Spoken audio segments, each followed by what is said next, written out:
So I printed a bunch of stuff off at home last night. And I printed it at the office because I'm in the network, and I went to the office and nothing printed. So it was like 9:30. I was like not about to go back. So that's okay. I'll just pull it up on the screen. Yes, that's the hard part. I need to figure out a way to make that easier. Yeah, that's all right. I was just really And I mean, excited to remember to print it off, and then either it was gone or somebody's very excited about it. They wanted to see it all. it was a big bummer. Yeah. Okay. How many people are we going to have today? So, according to the chart, Race can't make it today. He sent the email that he's not feeling well. Stacy said she should be here, but she might have to hop off for a little bit, and she might be a little bit late. So three that I know that are either not here the full time or are not going to be here. So we'll see. Yeah. Trying to find the facilitation plan now.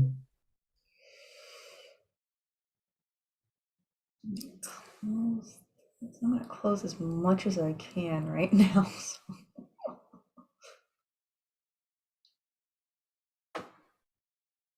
Just to get everything. There we go. Okay, so I don't see anything there. Oh, I was so excited to have this printed off last night.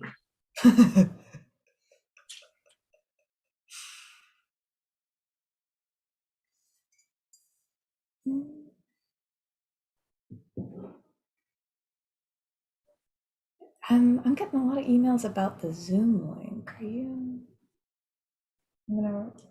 Oops. Something wrong with the Zoom?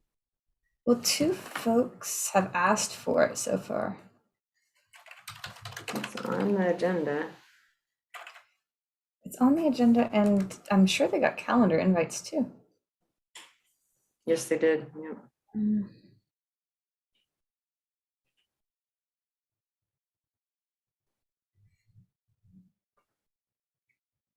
Oh, I still don't have host.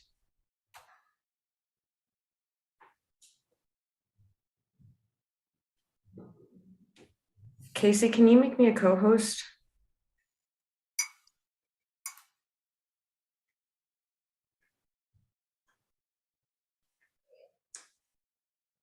Thanks.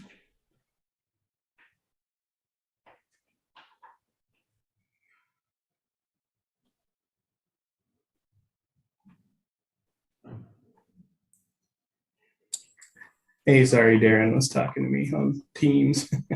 Well, tell Darren to be quiet. Yeah, I'll get you here now. Okay, you should be co-host now.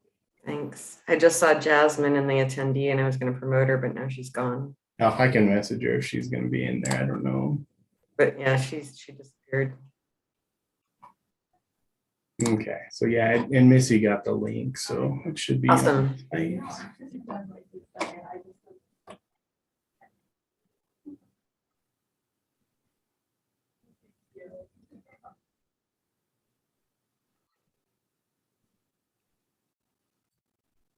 Does anyone else need to be co-host, or can you handle all the? I think I'll make Jasmine or Lindsay co-host when they get on. Okay, let's see. Can I do that? I think as co-host you should be able to. Let's find out. We'll see if Jasmine can rejoin. And Kimberly, I cannot find an agenda. Can you send that to me real quick? Yes. Wait. You might not have to. No, I got it. Okay. No, I don't. We sent it out. Oh, I sent it out. It was in the notes. Oh, I from- got it. I got it. I got it. Okay. I was about to say I'm forwarding it to you now. No, I got it. It's just, like I said, I printed all these things out, or I thought I did, and anyway. Well, I sent it to you, so here, got another email All right, we Here's got Jasmine again. at some point, whenever that shows up. promote to panelist. Move to panelist. There we go. There's Aaron. Good morning, Aaron. Morning, ladies. How are you today? Good Good, and you guys? morning. Good, good.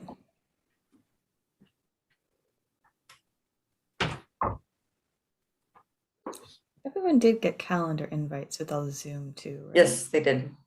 Okay. I might send that out in the emails beforehand too, because we've got a couple folks. Sorry about that. I knew I had it in an email somewhere, but I'll be darned if I could find it. So. No, you are not the only one. I got several emails this morning and a couple last night, so what I just need to, I'll send that out, and then the email before the meeting, I'll send that out so that I make sure that everybody has access to it. Good morning, Matt.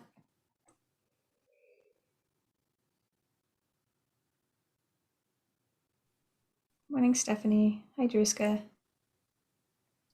Morning. How is everybody today? Better than Heath. Yeah. Yeah. Poor guy. Yeah. Yeah, that's the worst. I do not handle stomach bugs very well. I'm the worst with them. Yeah, gotta love grandkids. I got the flu from them the last time I saw them. Oh no. Kids Was are a not petri. fun. Yeah, kids are a petri dish. Yes, they are. I thought I was over that, but I'm not. Yeah, as a parent, you build up this like superior immune Uh-huh. system. Yeah, now I'm pretty weak again, I've decided. Yeah. Good morning, chat.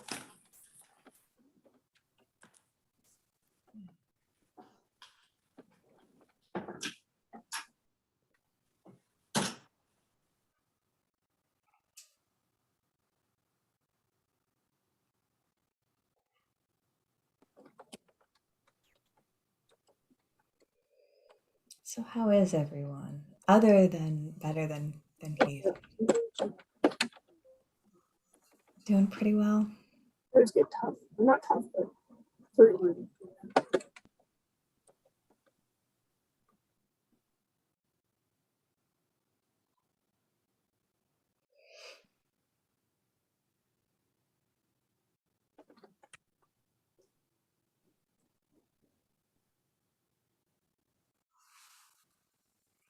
We're always so quiet at the beginning of meetings. I was wondering.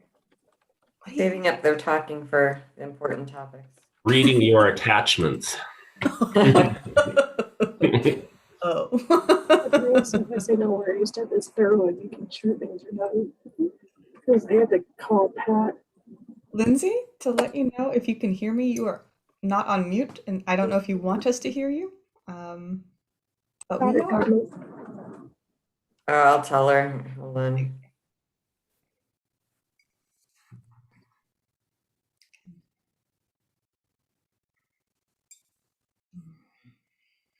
So we're ready to dive in first thing in the morning, right? Let me double check with Missy. She says she's having technical difficulties. I don't know if it's on the site yet. Missy on YouTube. Oh, it says it's live on YouTube. Or oh, is that just on our end? Well, it's on YouTube, but I don't know if she got it on the FWP site. Okay. Yet. Let me check with her. She said she doesn't have internet. Oh no. And we need that.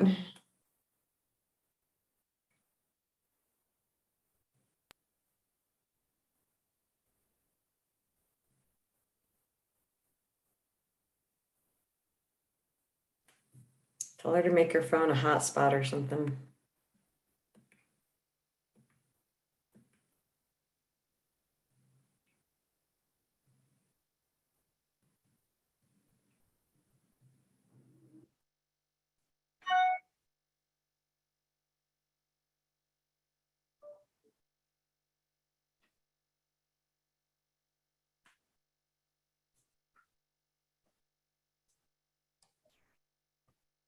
Okay, give it a couple of minutes here and then I'll let you know. She's just doing a restart quick and then she should be able to get it up there for you.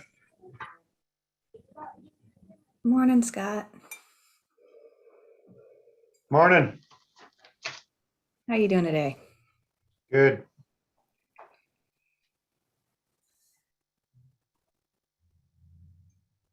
Brent is on, but he's on as an attendee. Who is? Brett? Brent. Brent. I was like, who's Brett?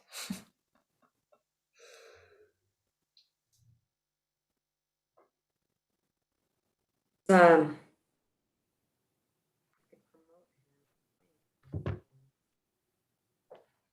he's only on a phone. It looks like. And I can't. Oh, there you are. Hey, how are you today? I'm fine. Good.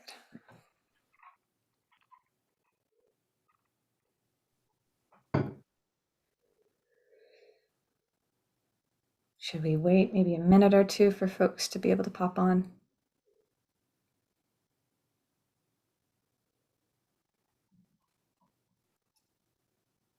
Just give it another minute or so for. We have to make sure that we can stream on YouTube. Yes. So we are currently just waiting a little bit for tech as always. So we will make sure that we get that up and running and then we will get started. So just so you guys know. So Deb, let me know when you guys are clear on your end. So Scott Tinkenberg just emailed me and said he doesn't have the new link. Can Let me somebody see. email that to him? Yeah, I'll do that right now.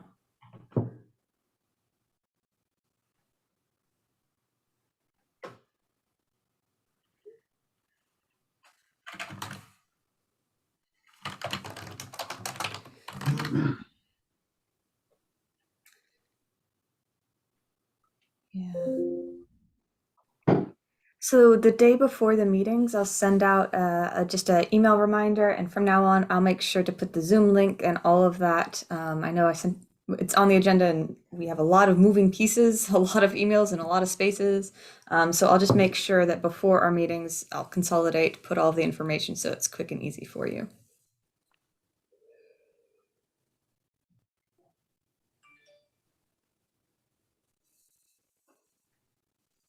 Okay.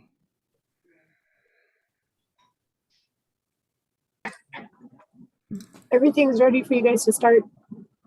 Perfect. Are we streaming on YouTube yet? Correct. Oh, we are. Awesome. Thank you. Okay. Well, then we'll get started. And hi, Ian. I think you're the only one I didn't say hi to so far. I see that we have the other Scott who is trying to get on. He will get on shortly. And then we'll do a slow sort of start while he comes, and I'll just show you the agenda, and we'll get started that way.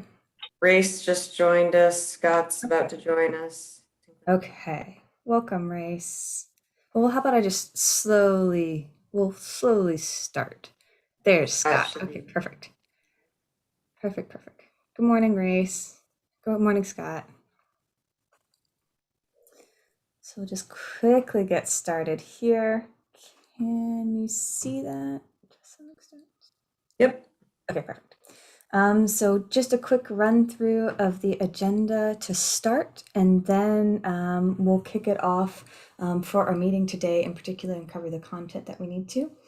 So first we'll do a quick run through of just the notes, one last check on the decision charter. I didn't receive any comments, but we'll get a little bit of a check on that. And any additional items that we need to just walk through really quickly. We'll talk a little bit about communication updates and how that's going. I think that we need to dive a little bit into that. We were supposed to have a discussion topic from Heath, but as we know, he is not with us today, so I might pose that question to you guys. So start thinking of a fun question that you can ask the group if you are so inclined. Then we're going to jump into the heart of the meeting itself. We really need to figure out that decision context and make sure that we're solid on that before we move forward. So we'll spend a little time figuring out the decision context, which is that big sheet with all of the different issues listed on it. From there, we'll have a bit of public comment and discussion. So we'll do what we did last time of 30-minute comment and discussion from the public. We did pose a question to them that's related to our meeting today. And then after that, we'll dive into sort of assessing what our values and our vision is for the future. So we're starting to link our decision context to where we want to go into the future. We'll close out and then we will plan for our next meeting. For our actions and things along those lines. Are there any questions, comments, concerns on the agenda? We're good with that. But just so you know, Stacy just joined too. Oh, thank you. Hi, Stacy. Good to see you. Okay, so that's our run of show today. I'll give you the brief what we do every time. As we know, remain on camera if you can, participate as much as you can, minimize distractions, raise your hand or just interrupt at any point in time, but being mindful of your airtime. We're here to listen to the multiple perspectives in this space. And a key one apparently is please don't watch the YouTube video and be on Zoom at the same time. That does cause some technical issues. There might be a lag in the conversation and discussion. So that's our quick ground rules that I do just want to share with us before we get started. So there are we'll do a couple of the housekeeping items like we discussed previously, and then we'll jump into our discussion for the day. So first, I would like a thumbs up, thumbs down, or I'm not stopping the group on the decision, the notes from the meeting last time. I didn't get any comments or feedback. Are we comfortable with those? Thumbs up, thumbs up, thumbs up, thumbs up. Is anybody a thumbs down? Is anybody not okay with it? I'm going to start doing it that way. Okay, because I can't see Stacy. I'm assuming that means we're good with it. So we'll say those notes are an accurate reflection and we can tweak and change. I did not get any comments or feedback on the decision charter. So I'm assuming that that is an accurate reflection too. Does anyone disagree with the decision charter? We all agree with the decision charter. I'm going to go with it. Okay, we'll say we agree with it. Okay, so those are our quick 2 items that we have to take care of. I do want to open it up for discussion on communication in particular. So that let's save a little bit of time to have that conversation and discussion. We've had several emails come in, and I know that folks have reached out to other folks. I did pose this spreadsheet, and I know we haven't really used that, so I'm not quite sure that that's the most effective way to go forward. So what I'm going to do is 2 things. One, I'm going to open it up here. If there's anything that we need to discuss by external communication in any shape, way, or form, if there's something that we need to discuss, and then I want to talk a little bit about how we coordinate and move this forward. But I don't want that to take up our meeting, so I'm going to make a request. But first, let's have a quick conversation and discussion about the communication updates. I know we did get some information from Deb. She sent out the sounding board letter. I think 2 members of the public, and then I think 3 additional emails, like two letters from the public, I think, and 3 additional emails. And then we had other folks get other information. Is there anything that we need to discuss or share about that here?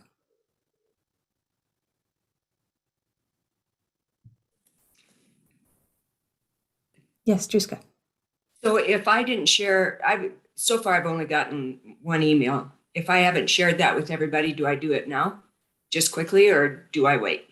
You can, I think what we want to pull out is anything that's relevant for this group to know. So if you're having a back and forth conversation with one member of the public and it's somewhat related, but you don't think it's relevant, then I don't think that you need to bring it up in here. If it is relevant and it's something that we need to discuss, then I think that this is the point in time where we have that. And we can just share otherwise outside of the meeting context. If you want to just disclose what was discussed, then we can just share that overall. But if there's something that the group needs to decide, discuss, anything along those lines, that's when I think that we should pull it forward too. Okay, I'll quickly pull it forward then, which was the suggestion was made that we look at what Wyoming and Colorado are doing and not reinvent the wheel, similar to what, Ian sent out the stuff that Utah was doing. So that was the suggestion. Perfect. Thank you, Druska. Yep. Anything else we need to share?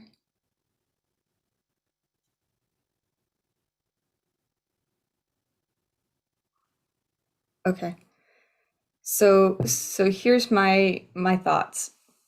We have a lot of information coming from different places. We need to be clear about who's doing what, when, where, and how, and all of that fun stuff. So responses, things along those lines. Can I get 2 or 3 folks together to have a conversation about what would be most effective for this? How to report out the communication in particular, how you want to track it, whatever it may be. Can I get 2 or 3 folks to get together and have that conversation and present an idea here? Otherwise, it's something that we're going to have to discuss in this meeting, and I don't want that to take up this time and space. Does that make sense? Anybody really excited about public comment and engagement and how we can streamline this?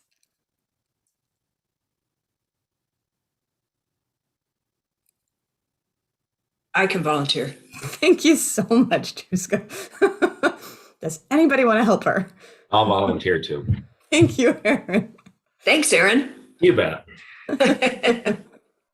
Okay, so we'll have at least 2 folks working together. If anybody else wants to get with them or provide any thoughts or feedback, please do so. And we'll just look forward to what they present as something that's streamlined and more efficient. I don't think that the spreadsheet is going to be what works for us. So something that works, that we can share effectively and meet whatever you want to achieve in particular. Any additional updates or things that we need to be aware of?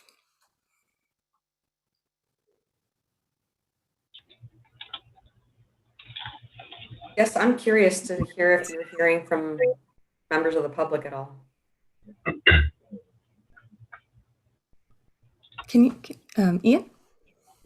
I guess I'd throw out there if Drewska and Aaron need a hand with that at all, whatever I can help out too. I don't know if it would be reasonable that if you could set up some sort of like share file, just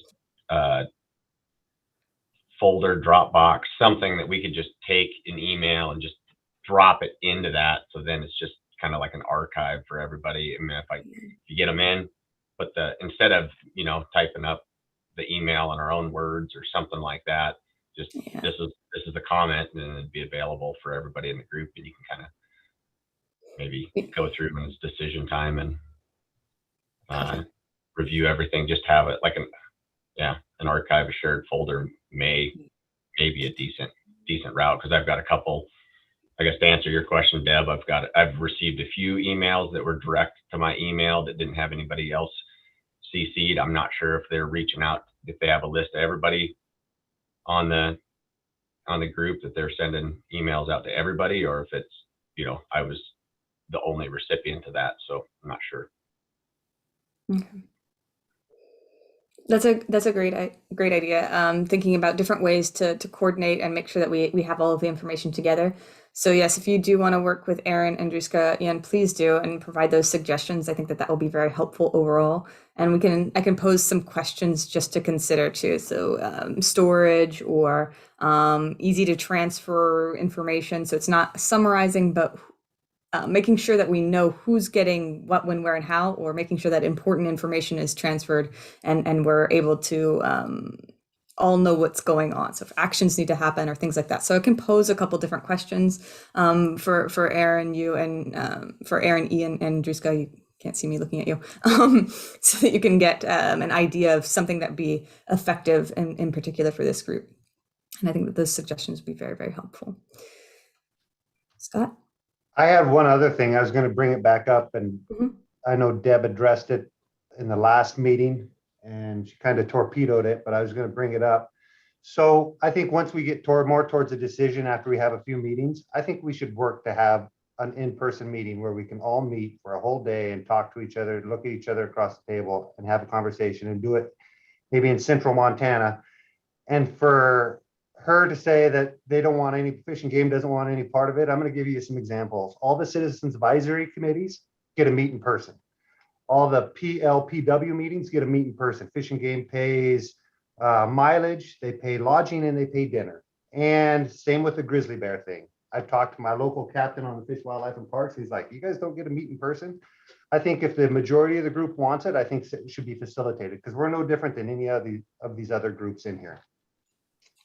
Thanks. So Scott, I'll address that. I didn't torpedo the idea of meeting in person. That was definitely talked about even at the first meeting. What I did say we couldn't do is if you wanted to meet in smaller groups over the phone to get to know each other, just, for that, we couldn't be a part of it, and neither could Kimberly, because that needs to be a public meeting. Now, if you guys all chose to meet in person and had a facilitated meeting, absolutely, we could do that. And I'll let Kimberly address this because she was part of this discussion and I was not, but it doesn't seem like all members of the group agreed. And when she talked to them one-on-one, not everybody wanted to have an in-person meeting. And that was the issue, not us not being a part of it. It was that not everybody wanted to have an in-person meeting. And Kimberly, do you have anything else to add there? Yes. So I did, in the beginning portion of the process, I did a meet and greet and just sort of asked folks. Not everybody was willing to meet and greet, and that's completely okay. And I might have missed some folks in the process. Saying that, some folks did mention that they were not exactly comfortable to that extent. And I'm not going to disclose who it was or what in particular was said. To respect that privacy there. But what we can do is we can pose the question again if it's something that's if you are interested in doing that, and I can have a conversation with those folks in particular just to make sure that they're not feeling peer pressured into something, but just see what the comfort level is too, and if what we can do. So I think that we can evaluate the situation, but the most important component is really going to be that you guys feel comfortable having these conversations and discussions as well, because we don't want people uncomfortable talking about things that are difficult too. So that's something that we have to take into consideration. And Scott, you have your hand. Yeah, just real quickly along those lines, I'm in central Montana, and if we did want to do that, I'd be happy to host that. Okay. So what I can do is I can reach out and then I'll coordinate with Deb and see what we can do in particular, and then we'll circle back with you guys, okay? Does that sound reasonable? Okay, perfect. Any other updates that we need to be aware of?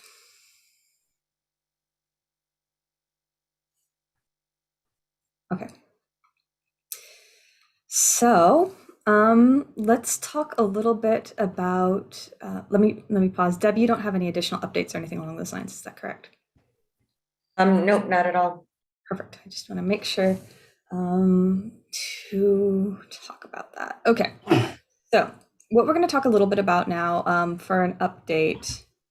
Well, does anybody have an opening question that they want to ask first before we jump into information sharing? We don't have Heath here today. He was going to prepare a question. I know that Race, you also volunteered. I don't know if you have a question, an open-ended question, a quick one that folks could just answer so we could get warmed up, or if anybody else has a thought or idea of a question that they would like to ask the group.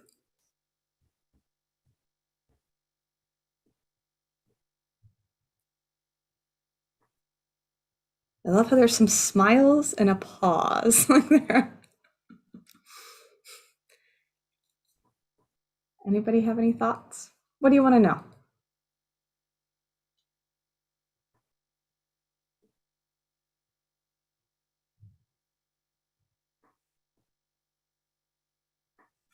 This shouldn't be the hardest part. This is a very personal, easy question. Brent, you went off mute. I'm calling on you.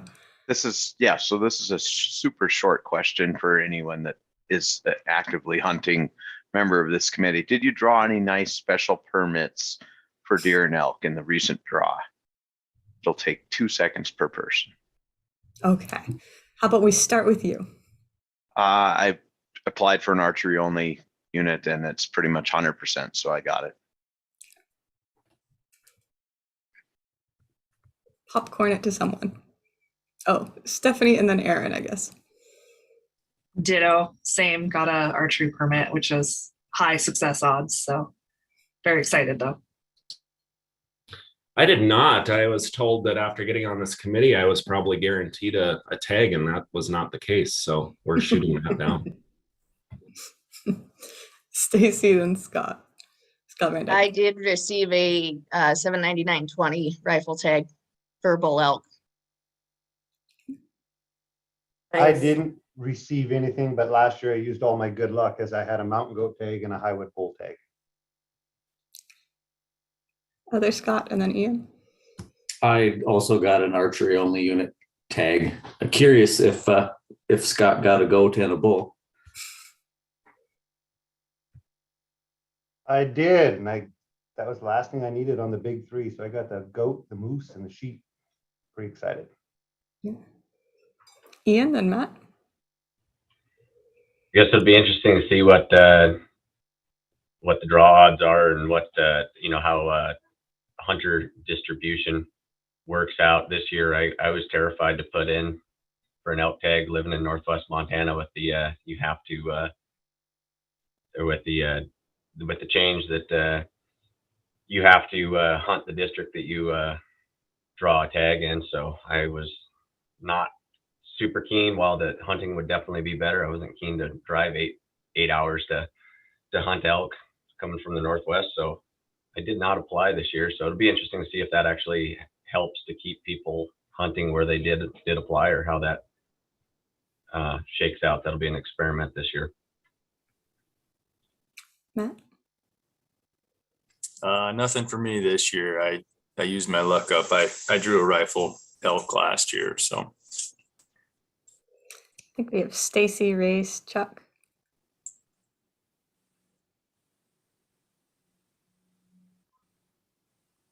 Oh, I'm done. And I did not put in for any special permits. How about you? The last thing on my list was to get a goat. And I did 3 years ago, but I applied for 18 years before I drew the permit, and that kind of fulfilled my bucket list. So I'm done with that, and I'm tired of hiking around these hills anyway. So, but happy I got that done. Juiska, did we hear from you?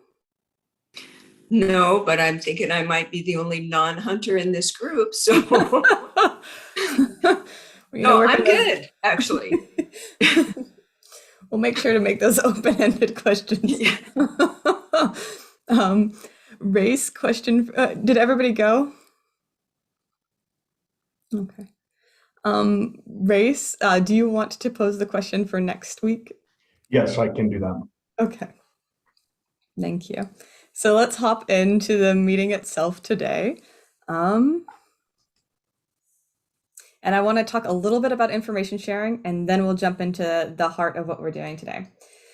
Because I know that this is a conversation and a discussion that we have ongoing, and I kind of want to put it in context of what we're doing in particular, right? And so this is going to be, let me walk you through this really quickly, problem statement wise, and then what it means. So in this example, it's about a biologist who's really trying to make sure that a fish survives and thrives into the future, right?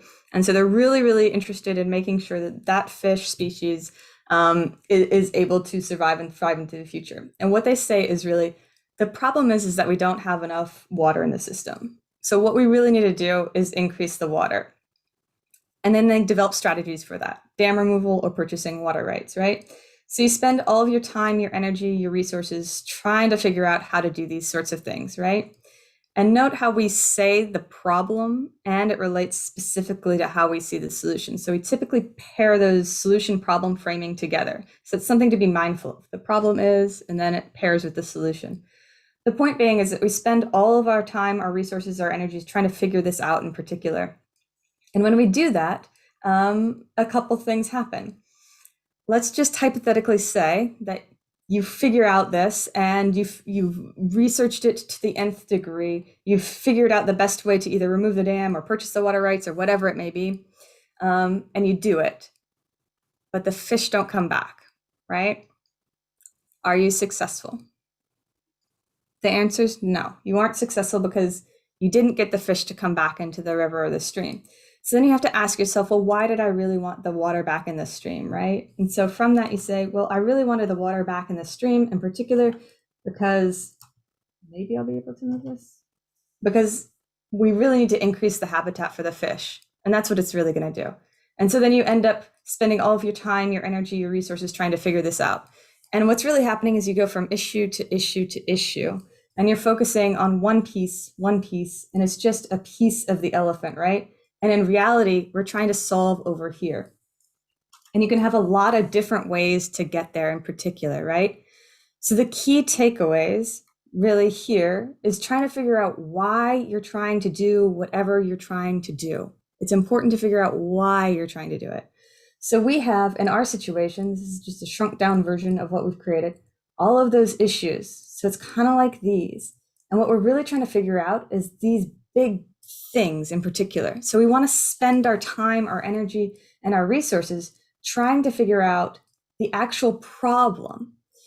Now, what I'm not saying is it's not important to figure out how the system works, because these could all be interrelated, but you want to know what all of the pieces are so that you're able to create a solution, a holistic solution, right?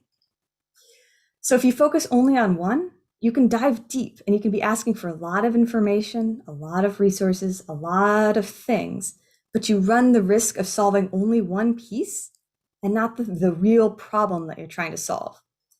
You may not be able to see all of the pieces, so you won't be able to create a holistic solution, right? And you run the risk of really using your resources and not getting anywhere. So you just use your resources here, you use your resources here, you use your resources here.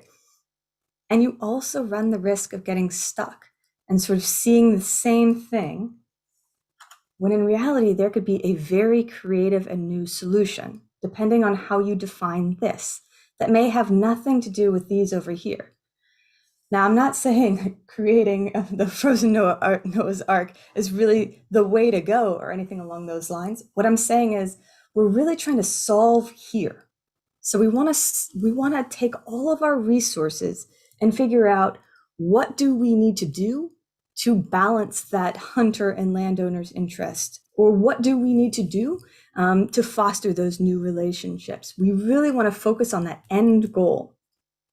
And so when we ask for information in particular, the reason I'm asking you to think about these two questions in particular, every time that you ask for information, there are a couple different reasons, right? Information is only useful when it informs, okay? We need to be strategic with our time. By asking, how does it relate to our end goal? It allows us to be very strategic with our time and our resources. We're not looking at piece by piece by piece. We're looking at what we need to look at. We don't have lots of time here together, right? It focuses our discussion and conversation. So we're not just going off. So it focuses what we're doing. It allows us to be very, very strategic, right? It also helps Deb pull the information that you need, right? So you don't have to say, well, I need this. Oh, no, actually, I need this. No, I actually need this. It makes it very, very efficient. And she can pull either summary reports or data that you need in particular. So it makes it very streamlined for her.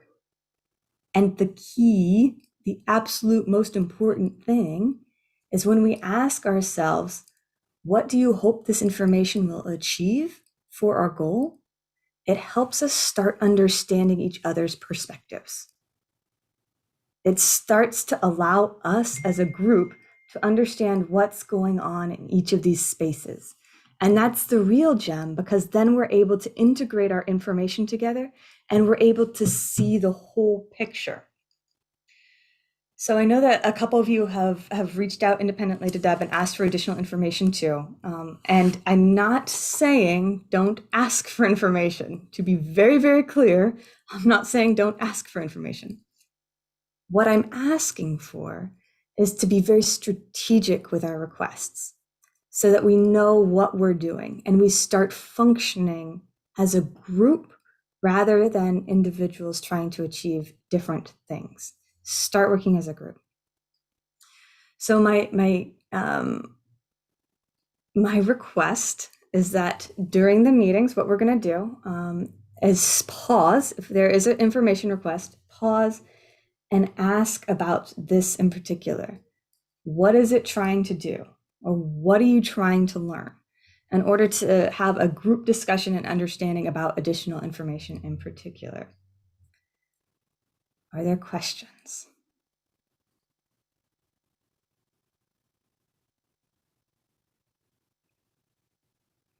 Does this make sense?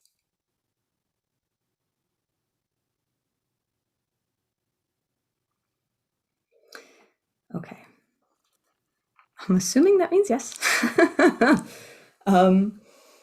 Saying that, I do know that some information has been requested, in particular. So, and Deb has that list. I know that she is working to get the information she can from some of the information from our last meeting. Those additional pieces that have been requested, I think that that's something that we bring to the group and have that conversation and discussion about too. And I know that we don't respond fully to all of the different emails that are coming through. So we're going to proceed by doing it in the meeting as much as possible. And those external requests, we need to figure out a way to get everybody aware and on board with those requests in particular. Any questions, comments, concerns?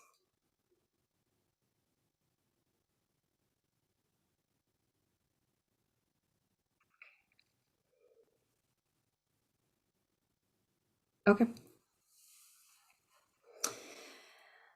So we will work to get you that information and the additional information that may be challenging to get, take a while to get, things along those lines that we have requested as of thus far. We'll let you know. And then we can send an email saying, is everybody okay with this information? Or whoever requested it, please provide a description of it for the information that we've requested as of thus far. Would that work for everybody? Deb came on camera. I think she has something. So hi everybody. And just so you know, I'm going to be sitting off camera. I know the first couple meetings I was on, but this is really your group, and I don't want it to be perceived that FWP is part of the group. So I will be having my camera off unless I absolutely have something just completely wise and witty to say, or I'm responding to a question. So I did fulfill. I'm still waiting on Lindsay for a couple of the items. And the reason it took so long this time, I just wanted to share, was because I was waiting for responses from all of you to hear from you if you were okay with these information requests. And I didn't hear back, so I decided just to go ahead and get Lindsay working on this. Lindsay completed the request for everything except, I believe, the bull-cow ratio and the cow-calf ratio. She's getting that checked with the regions to make sure that's accurate, but you should have everything else. The other request that Kimberly was talking about that came in was from Ian, and you should have all seen that email come in from him. And I didn't respond to that yet because I wanted to make sure, and maybe Kimberly can work her facilitation magic to see if, the why behind that, and then if that's something that you need. And then the other thing was Stephanie sent me an email too about, Stephanie, help me out, it was resident, non-resident revenue, I believe, in licensed sales. So those were the requests that I did not start on yet. And for the reasons that Kimberly just mentioned, that we wanted to make sure that there is a reason why for this information. It will help you with your decisions. And if it will, then I'm happy to get it. And we have it. I'd like to hone in on exactly what you need instead of just a really broad thing too. And if that will help you more. And I'm just going to turn this back over to Kimberly to maybe facilitate the why and the need. Perfect. Thank you, Deb. I really wish I had magic. Okay, so how about we start it this way?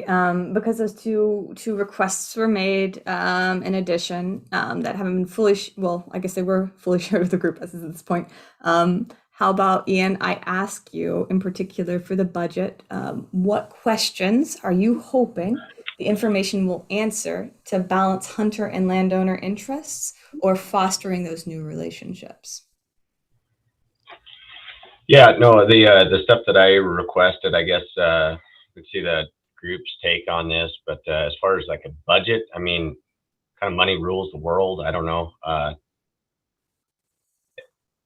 It's really hard for me to get, if there's, say, we make a suggestion to increase habitat improvement or something like that, and FWP has $5 to accomplish that. It doesn't, maybe that recommendation doesn't make any sense. I don't know. I mean, it seems to be to me, it'd be pretty helpful to know where FWP spends their money, where their time and resource, how that's allocated to help us, I guess, gauge successfulness. And if they're, maybe, I don't know if it's applicable to this group, but if there's something where we're spending, large sums of money in an area that appears to have very little results, maybe that's a suggestion to the group that, hey, maybe, you're spending 50% of your conservation money in this bucket, but it appears that this bucket, that we're spending 10% in maybe has better results. I don't know. It's a big question of mine, just because there's, it's hard to even, come up with a recommendation if we don't know if there's funding available for it. Landowner relations, is there, maybe I expand on it later, but, interviewing some landowners, doing some video stuff, talking to them about what the issues are, maybe doing some little tutorials on, hey, you show up, you want to hunt my property, here's the list of rules. Do we have any funds available to tackle some of these things? So I guess I could turn that back over to the group to see if a budget would be something that'd be helpful. I'm going to pose a question to the group to think about, because if we ask for a big budget, what does that look like? Do we need it now, or do we need it when we get to those defining those recommendations and we can hone in on something specific? So do you want like a big everything, or when we get to that point, we can dive into those details at that point? So that's the question I'm going to pose to the group. But I also see Matt and Chuck have their hand up. So let's take a comment/question from Matt first, and then Chuck. So I guess this is for Deb. I mean, I feel like our group, I just want to make sure that we're all going in the right direction here. I feel like, I guess I want to know from your standpoint, what are you looking for out of this group? I'm getting the feeling that it's really not about specifics. Like, as a group, I feel like we want to go in and solve specific problems. But then I look at our draft charter here, and it says in the first line, the purpose of this group is to form new relationships among stakeholders. And I mean, is that ultimately what they want, is more about relationships than specifics? Or do they want specific ideas from this? So Matt, I would ask you to read the second part of that purpose. To forge new relationships among stakeholders and collaboratively develop new and creative ideas and recommendations for issues surrounding elk management in Montana to balance hunter and landowner interests. So we are looking for specifics. What we're doing isn't working. And Kimberly's going to talk about this in a little bit, but she and I kind of brainstormed yesterday a little bit about how to get there. Maybe you guys will have 10 great ideas, but you only have time to flesh out 3 of them. We are looking for specifics. We want some direction from this group. We hope that this group will foster better relationships as well. And maybe you guys can make recommendations on that piece as well. But we are looking for specifics, and it might be tied to money. It may not. I mean, obviously everything we do has to be funded. And that's why I turned on my camera initially, is you know, FWP, we're doing okay. We're sitting pretty good with our budget. We have enough money to do what we need to do. You guys also have to remember that the legislature, even though we are a self-funded agency, we get zero general fund money. The legislature still needs to approve how we spend our money. So we go to them with the governor's budget and we ask for authorization to spend money. What this group can do, if you guys think it would be part of meeting that purpose, is to suggest perhaps different ways to spend that money. And that's where I think Ian was going. But yeah, we are looking for specifics. And I know that you have a very short amount of time to get there. So maybe you can't flesh everything out, but we're looking for specifics. We're looking for improved relationships. And I want to get you any information that you absolutely need to help you on that path to develop those recommendations. Does that help, Matt? Yes, thank you very much. Chuck? Yeah, I find it a little disconcerting that we're receiving some pushback for requesting information. We're going to give up 40 hours of our time. We're going to try to solve problems. And if we want information about something, we want information. We don't want to screen it through anybody and be asked several times why we need it. That's for us to decide. If it turns out that it's not pertinent, then so be it. But, you know, I feel like we're being cornered a little bit here, and I just don't like that feeling. I might be the only one on the group thinking that way, but I feel strong enough about it that I wanted to bring it up. Thank you, Chuck, for bringing that up.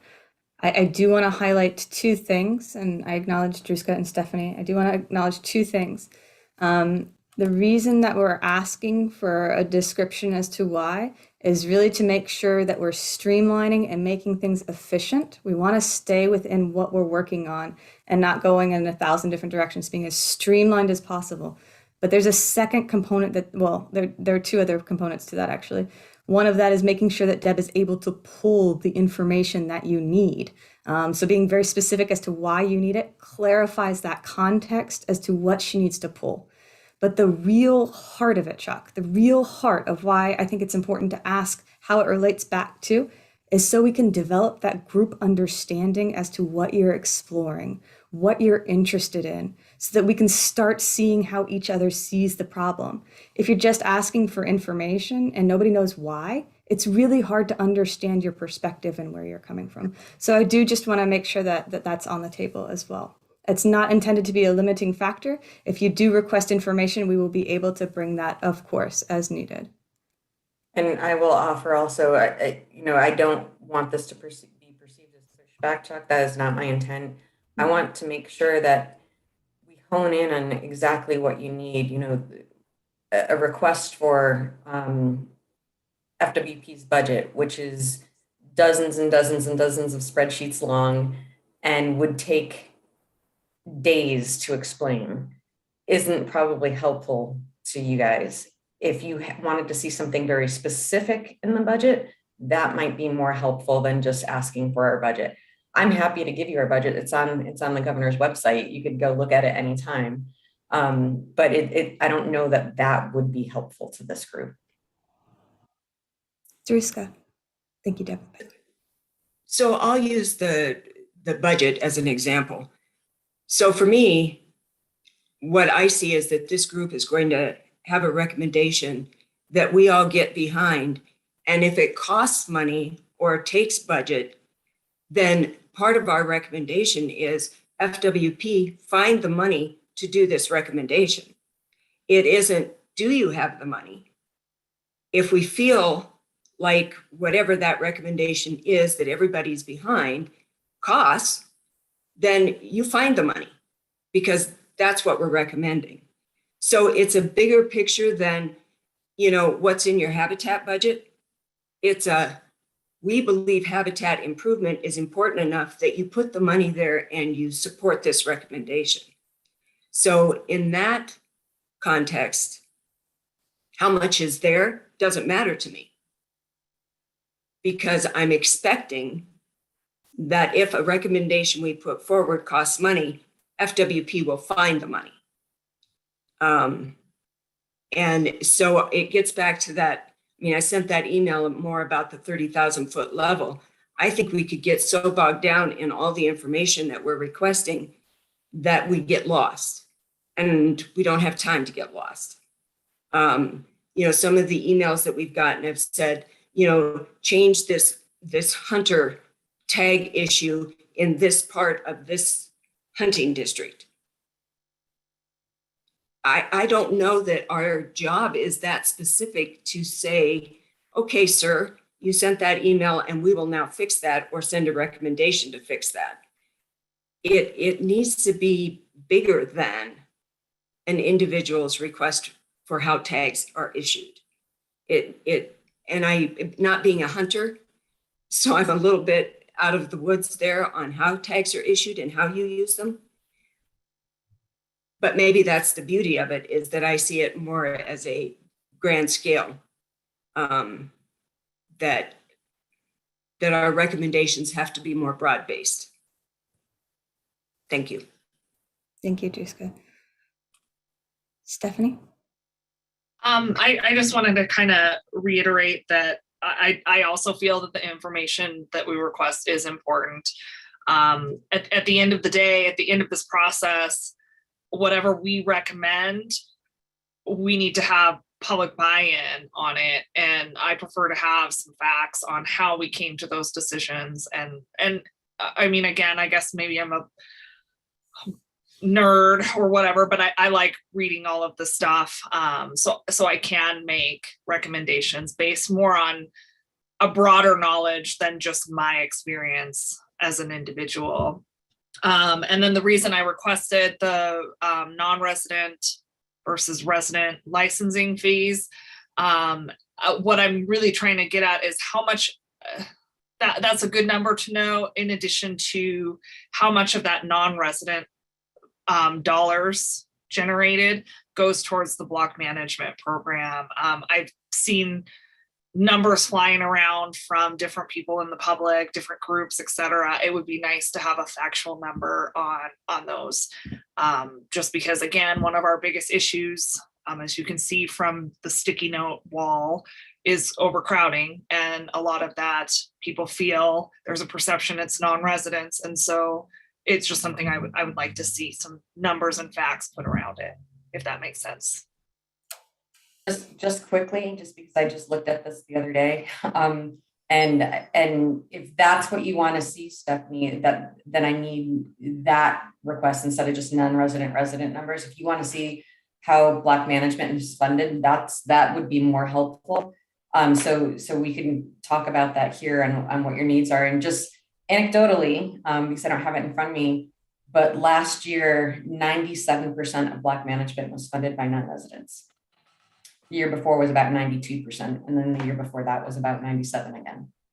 So it's substantial. Thank you, Debbie. And if you guys decide that you want those actual numbers, the things that I need, you know, if you guys all just agree on the why, that it would help you in your decisions to develop these recommendations, then I need specifics, you know, more specifics. I need, you know, how long back do you need? What exactly do you need? And that will help me instead of just going to our licensing bureau and saying, what do you got? What can you get me? So I see you, Ann. Give me 1 second. So it seems like we have two questions. I mean, we're looking at the specific information in particular, but it also seems like there's this conversation or discussion about how do we do this too? How can we most effectively do this? And what we really are trying to balance is being as streamlined in our requests so that Deb can pull exactly what we need for whatever information we're requesting, really understanding what we're trying to explore as a group to build that group understanding of the issues. So the real question is, how can we balance all of these? How can we make sure that we are requesting specific information that we are achieving that group understanding and that you are able to get the information that you need. So we're trying to explore what this process looks like overall. If those two questions, if we need to do something different that's more comfortable for you, we can explore that too. But we really need to figure out how we can get you the information that you need, the specific information that you need, and how this group can start exploring things together and how we don't get bogged down on everything. Those are kind of the three big issues that we're going to try to dance with. So Ian. I don't, not to keep talking, but I guess I'm wondering, yeah, I mean, it seems like we're spending, the goal is to streamline, but we're kind of, we're definitely getting really stalled out on this, spending a lot of time on it. I'm wondering, because maybe the request for information would it be acceptable to do that outside of this meeting and then have a vote? So for example, a budget, if I send an email out to everybody that says, I would like to see basically a basic budget, and then, we can know, okay, block management gets X amount of dollars or something. Now, maybe we need to know a little bit more how that's broken out. But if I send an email out to the group that says, this is what my request is, and here is my why, explain my why, then it could just be a simple at the beginning of the meeting or something that, yes, there's, agreement with the group that, that information is valid, or no, it's not valid, and we move on, and that'd be fine. But I don't know, it seems like we're spending a lot of time on discussing it. Maybe it could be outside of the group, and then there's just a quick bullet point. We had 4 information requests. These are the whys. You guys have reviewed it. Yes, no, and then move on. So that I really appreciate how you're very solution oriented, Ian. And I will also let you know your camera might be off.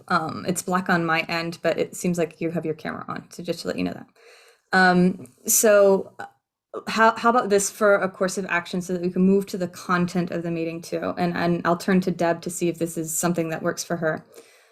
When we request information, so getting those specifics from Ian, if you'd want to reevaluate what you're looking for specifically in the budget. And Stephanie, I don't know if you've got it down, and Deb, you've got that, you understood exactly, but maybe being specific about what it is so that Deb can pull the information for you. So getting that why as it's needed. So that's key number 1. So she can pull what you need when you need it as efficiently, and not just throw a whole bunch of numbers at you or a bunch of information that you have to request more and more and more. Being as specific as possible for her to understand why you're trying to achieve whatever you're achieving. So we can maybe make like a template that you guys can look at. So Deb, that's my question for you. If we made like a specific template, that would be helpful for you. Secondarily, I don't want to lose the component of really having that group understanding too. So making sure that we understand what you're trying to explore in particular. I really do want to make it where we're starting to understand our different perspectives. So maybe having that one question of how does this relate to what you're trying to achieve, so we can start to sort of get that group perspective. So we might develop a template and then have like a group component to it, one question or so. And that will streamline what we're doing.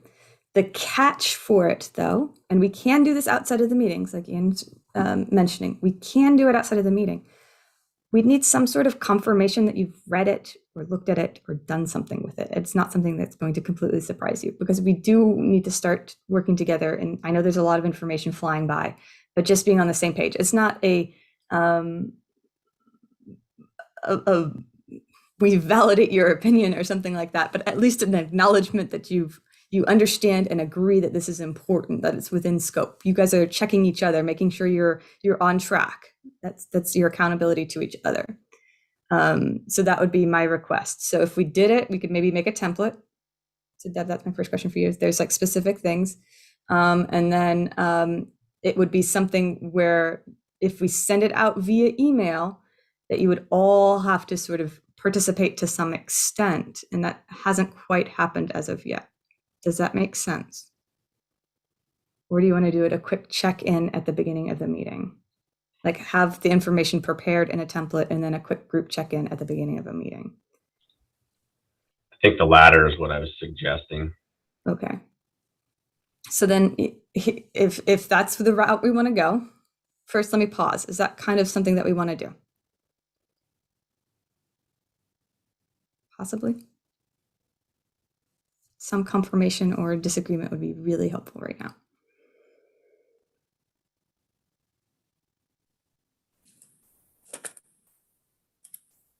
Drewska. So I guess I'm still stuck with how that helps us form recommendations. I felt, and I don't mean to be picking on anybody that's asking for information. I just, because I'm sure that some of that is very important. But I guess I'm looking at what a recommendation looks like, and it seems much more broad to me. So I'm afraid I'm the person that's going to get lost in the weeds, which is okay because I can find my way out of the weeds. But that's where it puts me, is too much information puts me there. But so I'm still just confused as to how to handle it, I guess, is the comment. Okay. Let me circle back to that, but let me get Matt first. Well, I just have to kind of agree with Drewska that we can pick one of these issues and have a 4-hour meeting on it. And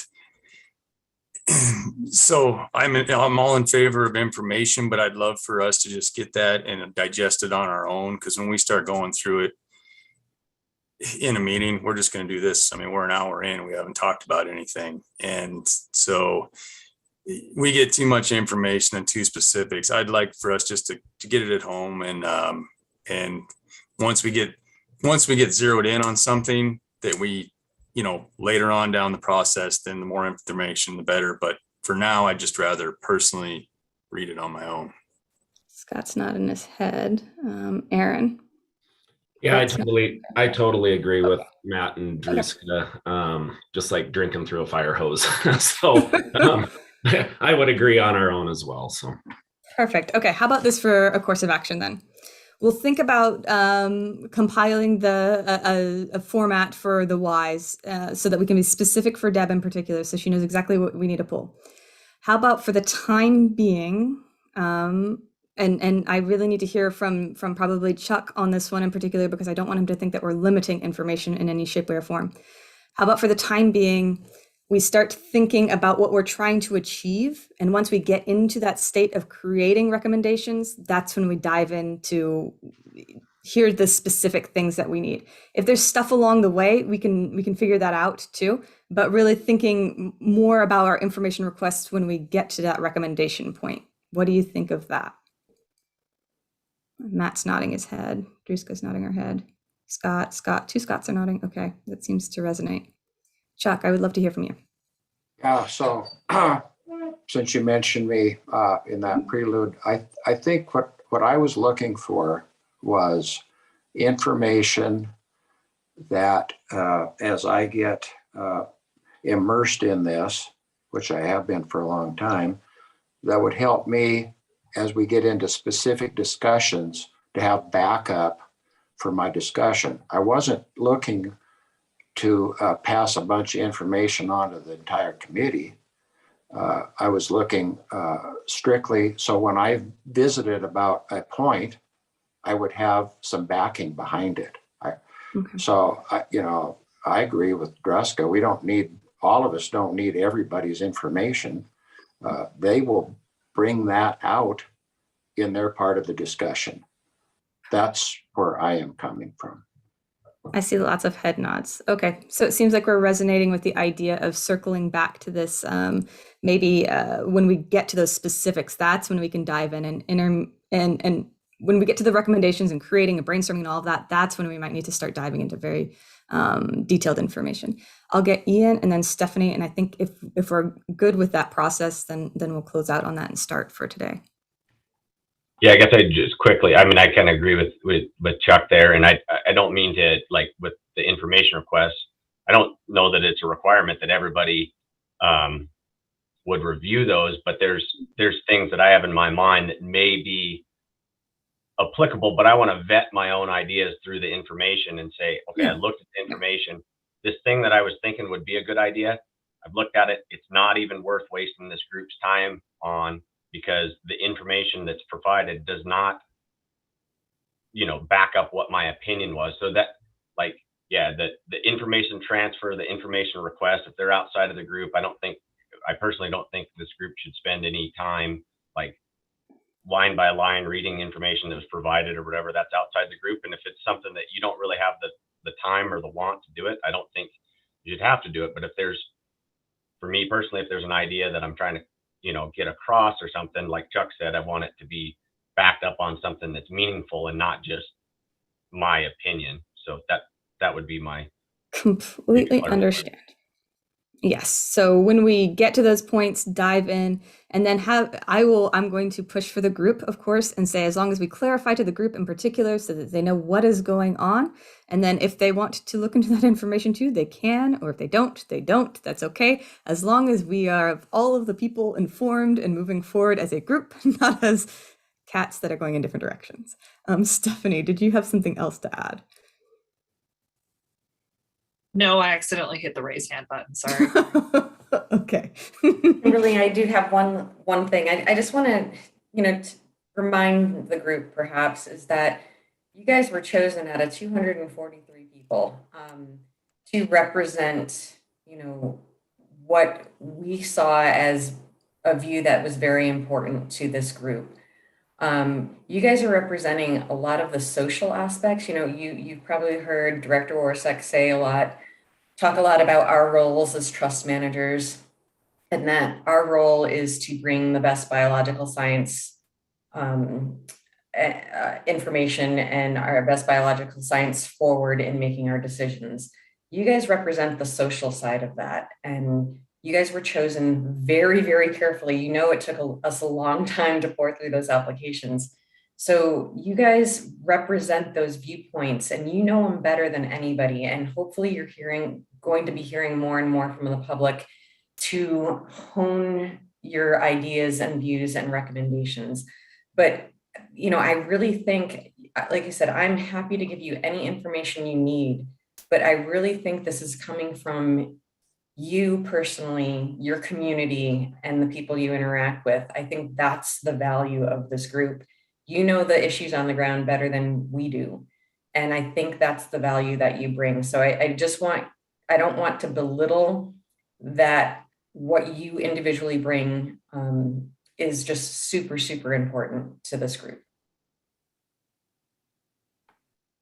Thank you, Deb. So moving forward, course of action. When we get to the point of making recommendations, we'll be sure to be very clear about the information, maybe making a small template for Deb in particular so that she knows exactly what information needs to be pulled. We'll have a discussion with the group in particular so we're all aware of what's being explored. So we're not surprised and we're starting to work as a group. And then if something along the way comes up, we'll handle it at that point in time. But we're really going to focus in on gathering information when we get to that point of making recommendations in particular with that specific information for Deb and group confirmation overall. Is that okay with everyone? Are we comfortable with that as a path moving forward? Is anyone not okay with that? Speak now, please. Okay. I'm assuming Scott is on mute intentionally not. He has an issue with this.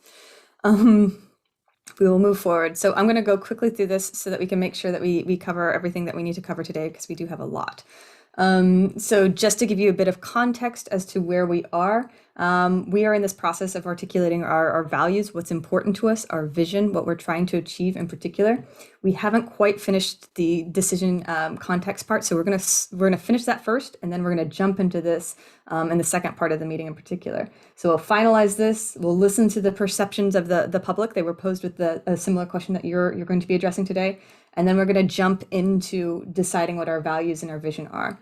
Just to give you an idea of where we are in the grand scheme of things, next is really figuring out how all of the pieces fit together overall, to map it out, how could we possibly get to the places that we want to go?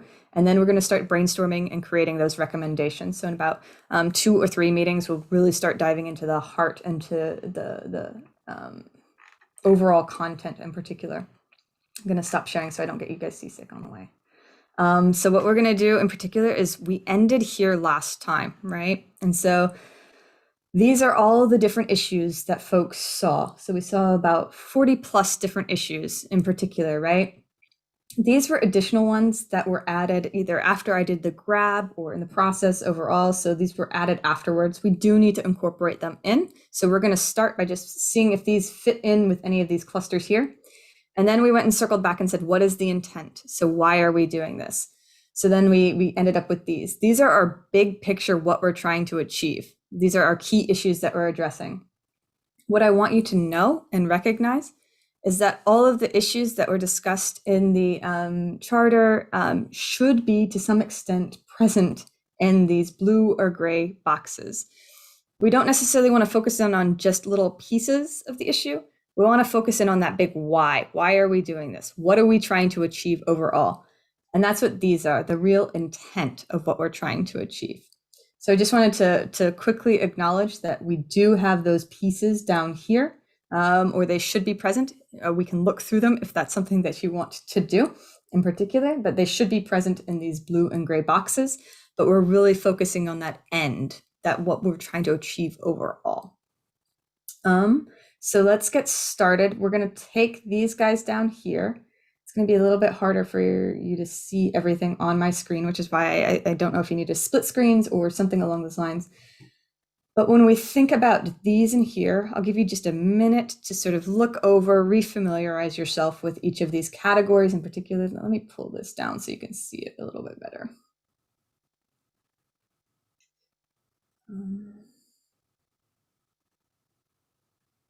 I'll just move them all down like that so we can sort of see a little bit better. So these are the big headings overall. Let's quickly put these into these bins unless they are by themselves. So just like we did last time, if they are with some of these or we can see them put into certain places, let's do that. Can I have somebody read these 1, 2, 3, 4, 5, 6, 7, 8 items down here at the bottom? Out loud and off mute. Anybody? I can do that. Thank you. Hey, both Scots are doing it now. Okay, we're doing good. Create better and more accessible hunting conditions. Okay. Incentivize not punitive action, excessive public land pressure, recalculate objective numbers so they reflect the current conditions in Montana, create new public education programs, evaluate the equity of stakeholders, look at effectiveness of shoulder seasons versus damage hunts, poor coordination between state and federal agencies. Thank you, Scott.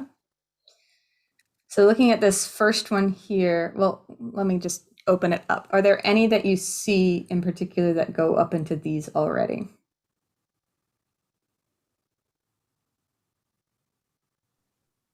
The incentivize not punitive action goes up into addressing hunting access issues. Perfect. Thank you, Stacy. I would say look at effectiveness of shoulder seasons versus damage hunts into review licensing and alternative hunting strategy. Thank you.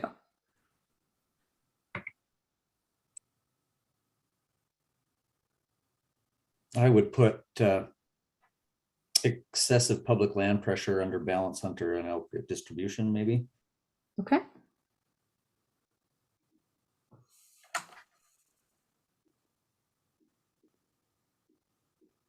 What do others think? Do these go anywhere?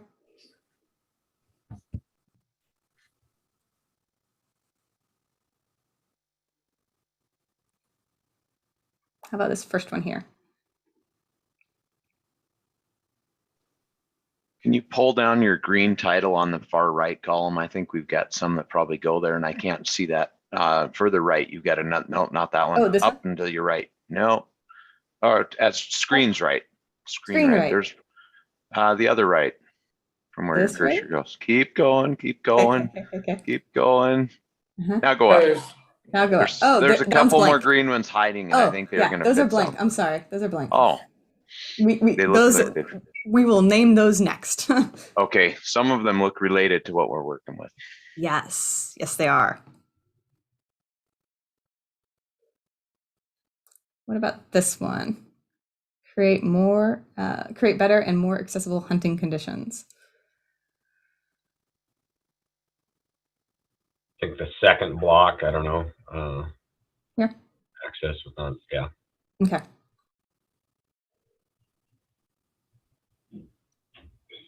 Does this one go anywhere, or is it by itself? Let me pull. You can't really see the data ones over there, can you? Maybe in the fourth block where you have 1, 2, 3, 4. This one? yeah, I don't know. I'll move these around for you guys. I'm sorry. I know that they're. What about this new public education programs? Into the blank one. Named, yeah. This one? Okay. What about these? Do these go somewhere? Are they on their own?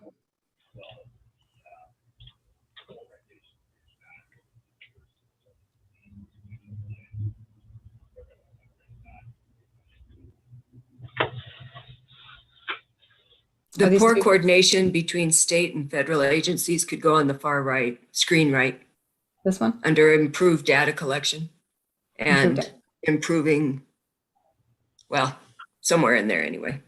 Or is it here? Maybe that's better. Okay.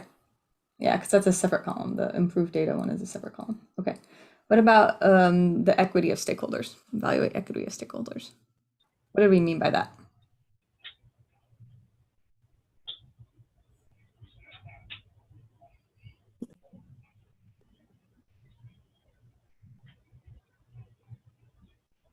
Does anybody know who wrote that one? Can you explain a little bit about it?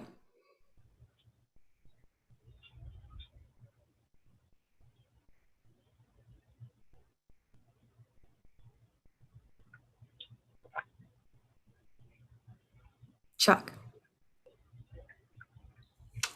Well, I don't know who wrote that, but it would sound too like, and I didn't write it, but it seems to me that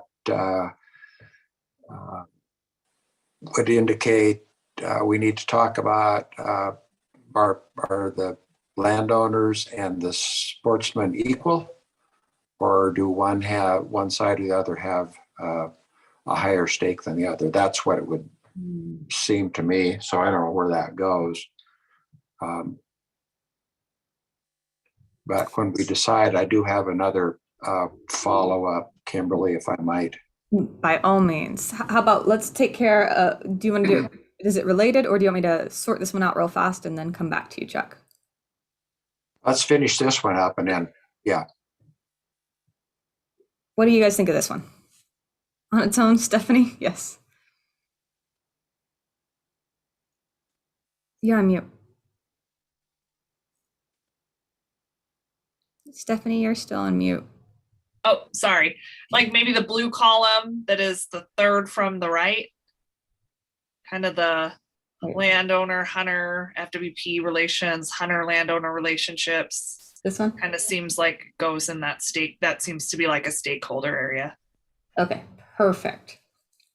Thank you. And I'm going to start shuffling things a little bit around so you can see it a little bit better.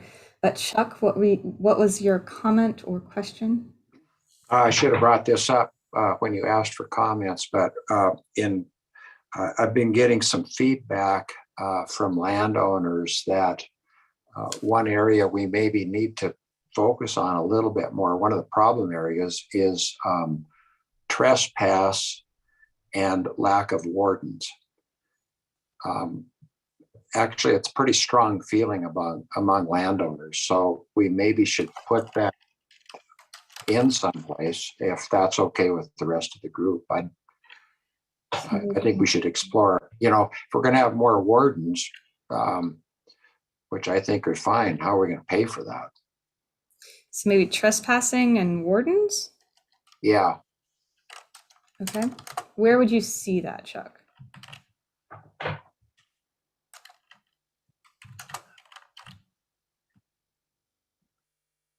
Where would you see that going? Well, probably on, it might even be pertinent over on hunting access issues. Okay, I don't know. that sounds like you've got a place. So we'll put it there. And don't worry, we can circle back, tweak, change, and adjust into the future. This is our first draft in particular. So what we have right now is really acknowledge and mitigate risk of disease, address, and I put hunting in parentheses, access issues, balance hunter and elk distribution, reviewing licensing and alternative hunting strategies, improve habitat on public land. This one we haven't identified really, and I'll put these up here really quickly. These two we haven't done as of yet. So we kind of need to say, what is the intent of these in this category? So this hunter and landowners, there are a couple different cooperation, lots of hunter landowner incentives, education,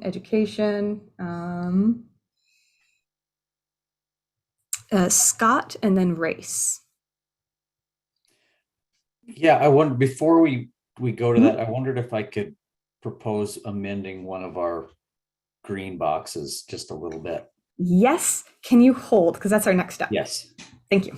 Okay, perfect. Race. Oh, I was just thinking that maybe relationships on this category might be a good title for. So is this gonna, so it's gonna address, can we be able, give me like 3-ish words, because I don't want to just put relationships. What are we trying to do with relationships? Improve them. Improve stakeholder relationships. I mean, that's kind of the theme of all that cooperation. Improve stakeholder relationships? What do folks think of that? Head nods, okay. What about this one here? Stephanie. I would say this would be improved data collection strategies and communication. I've actually heard quite a bit of feedback on communication out to the public. That seems to be an issue. Would that go in with improve the stakeholder relationships, or would that go in with what is the intent of improving the data collection, I guess is the question. Yeah, that works. As is?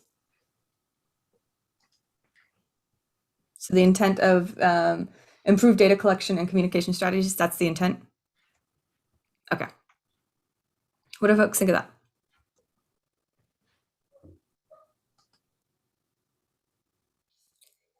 Okay. Well, what we'll do is we'll take these back up to the top so that we can have them up here. So this is where we get to Scott's thought or idea of possibly tweaking and changing. So now that we have our basic outline, what we want to do is we want to reality check these. We want to go through them and make sure they're covering what they need to cover. They're covering the true intent, right? And so when we look at the process overall, we want to say, well, that's what we're trying to achieve. It's not a step to get somewhere else. So just doing a reality check that this is what we're trying to achieve overall. We might see some of them are related to each other. So improve habitat on public lands might be related to balance hunter and elk distribution. So do we need to see a relationship? Is one leading to another? Things along those lines. That's the conversation and discussion that we're going to have right now. So let's start with where Scott wanted to go. Scott, which one did you want to pick up first? So I mean, I don't want to get mired down into too specific, but in the contents of where I'm at, dealing with overpopulation issues, balancing hunter and elk distribution of elk and hunters is not going to do anything relative to where I'm at for overpopulation elk. So I wondered about just adding a little to that with maybe like and use hunting to manage populations or something to that effect. Thank you. So there might be something behind this balance hunter and elk distribution. So why are we trying to balance hunter and elk distribution in particular? So let's start the conversation there, because I think Scott's hinting that there might be just a balance might not satisfy us. There might be something more to what we're trying to achieve with this here. Matt.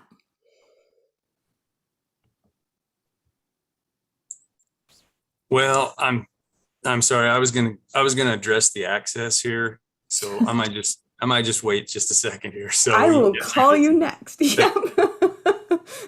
Well, I appreciate it. We've got a nice lineup going. Okay.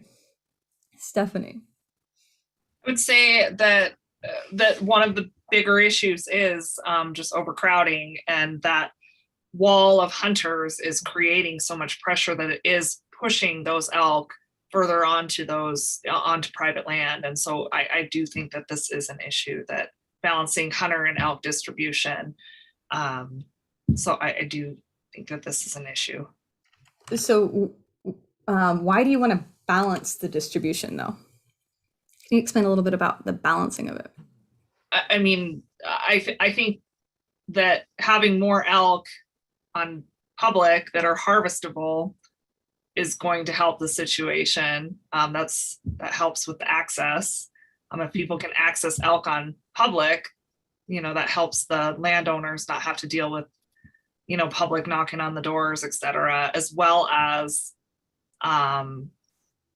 just having less hunters right there on those fence lines on public. It's, again, that pressure is pushing those elk and keeping the elk on public or private.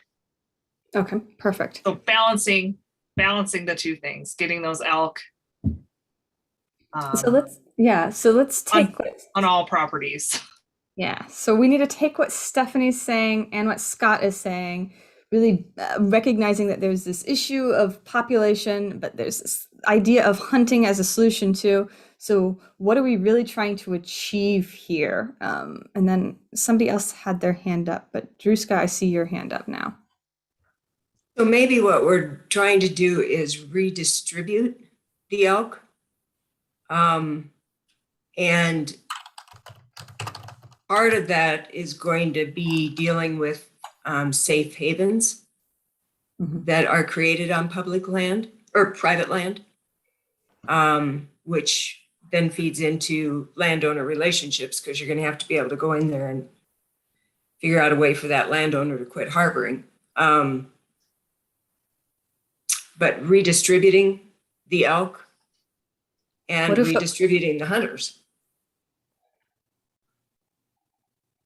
Redistributing the elk and redistributing the hunters to where the elk are? Sure. Thank you, Druska. You said what I just couldn't get out right. Oh, you were good. You were good. Okay. Scott, let's circle back to you. Yes. I agree with what Stephanie's saying. I guess the point I'm trying to make is whether the elk are on public or private, when they're overpopulated, we just need to harvest more.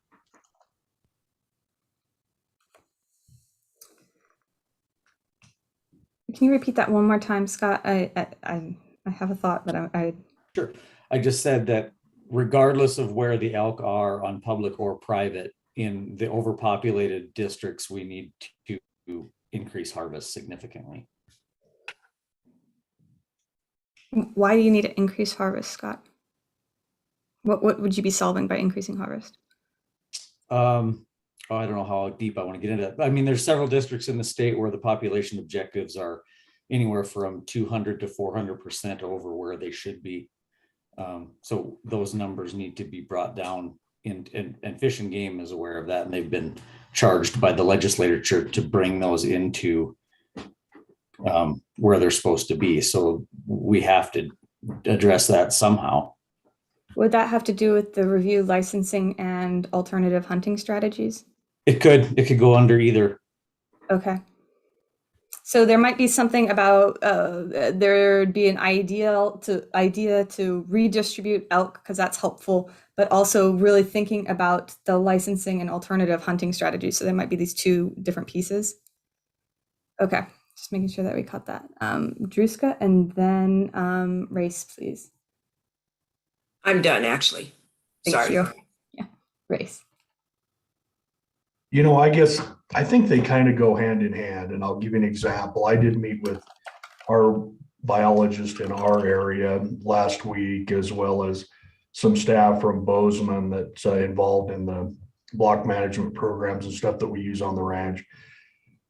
We have a scenario, and we kind of reviewed the data. In 2018, we killed 320 antlerless elk on the pivots. And but by doing so, what it did was it did help us redistribute elk. Before that time, we counted as many as 2,200 elk on pivots right here, in a few mile proximity. Once we did that, there was increased harvest on the public land too, which we really never got a good measurement of. But since that time, even though we're still way over objective, the biggest number we've counted on the pivots has been 1,500 head. And we have had some redistribution.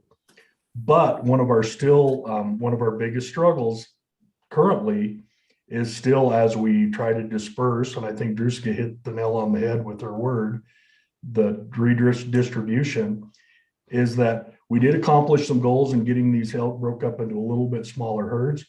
But still, and Stacy mentioned the word, the wall of hunters, that still poses a problem for us to really accomplish our goals. And so I know we're trying to separate all those things, but Scott, I guess I would argue that it kind of has to play hand in hand. And I agree with you entirely that, it's still about harvesting some additional numbers and getting things within quotas.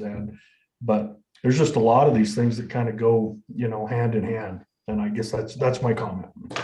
Yeah, I think that when we see all of these different pieces, they all sort of relate to each other.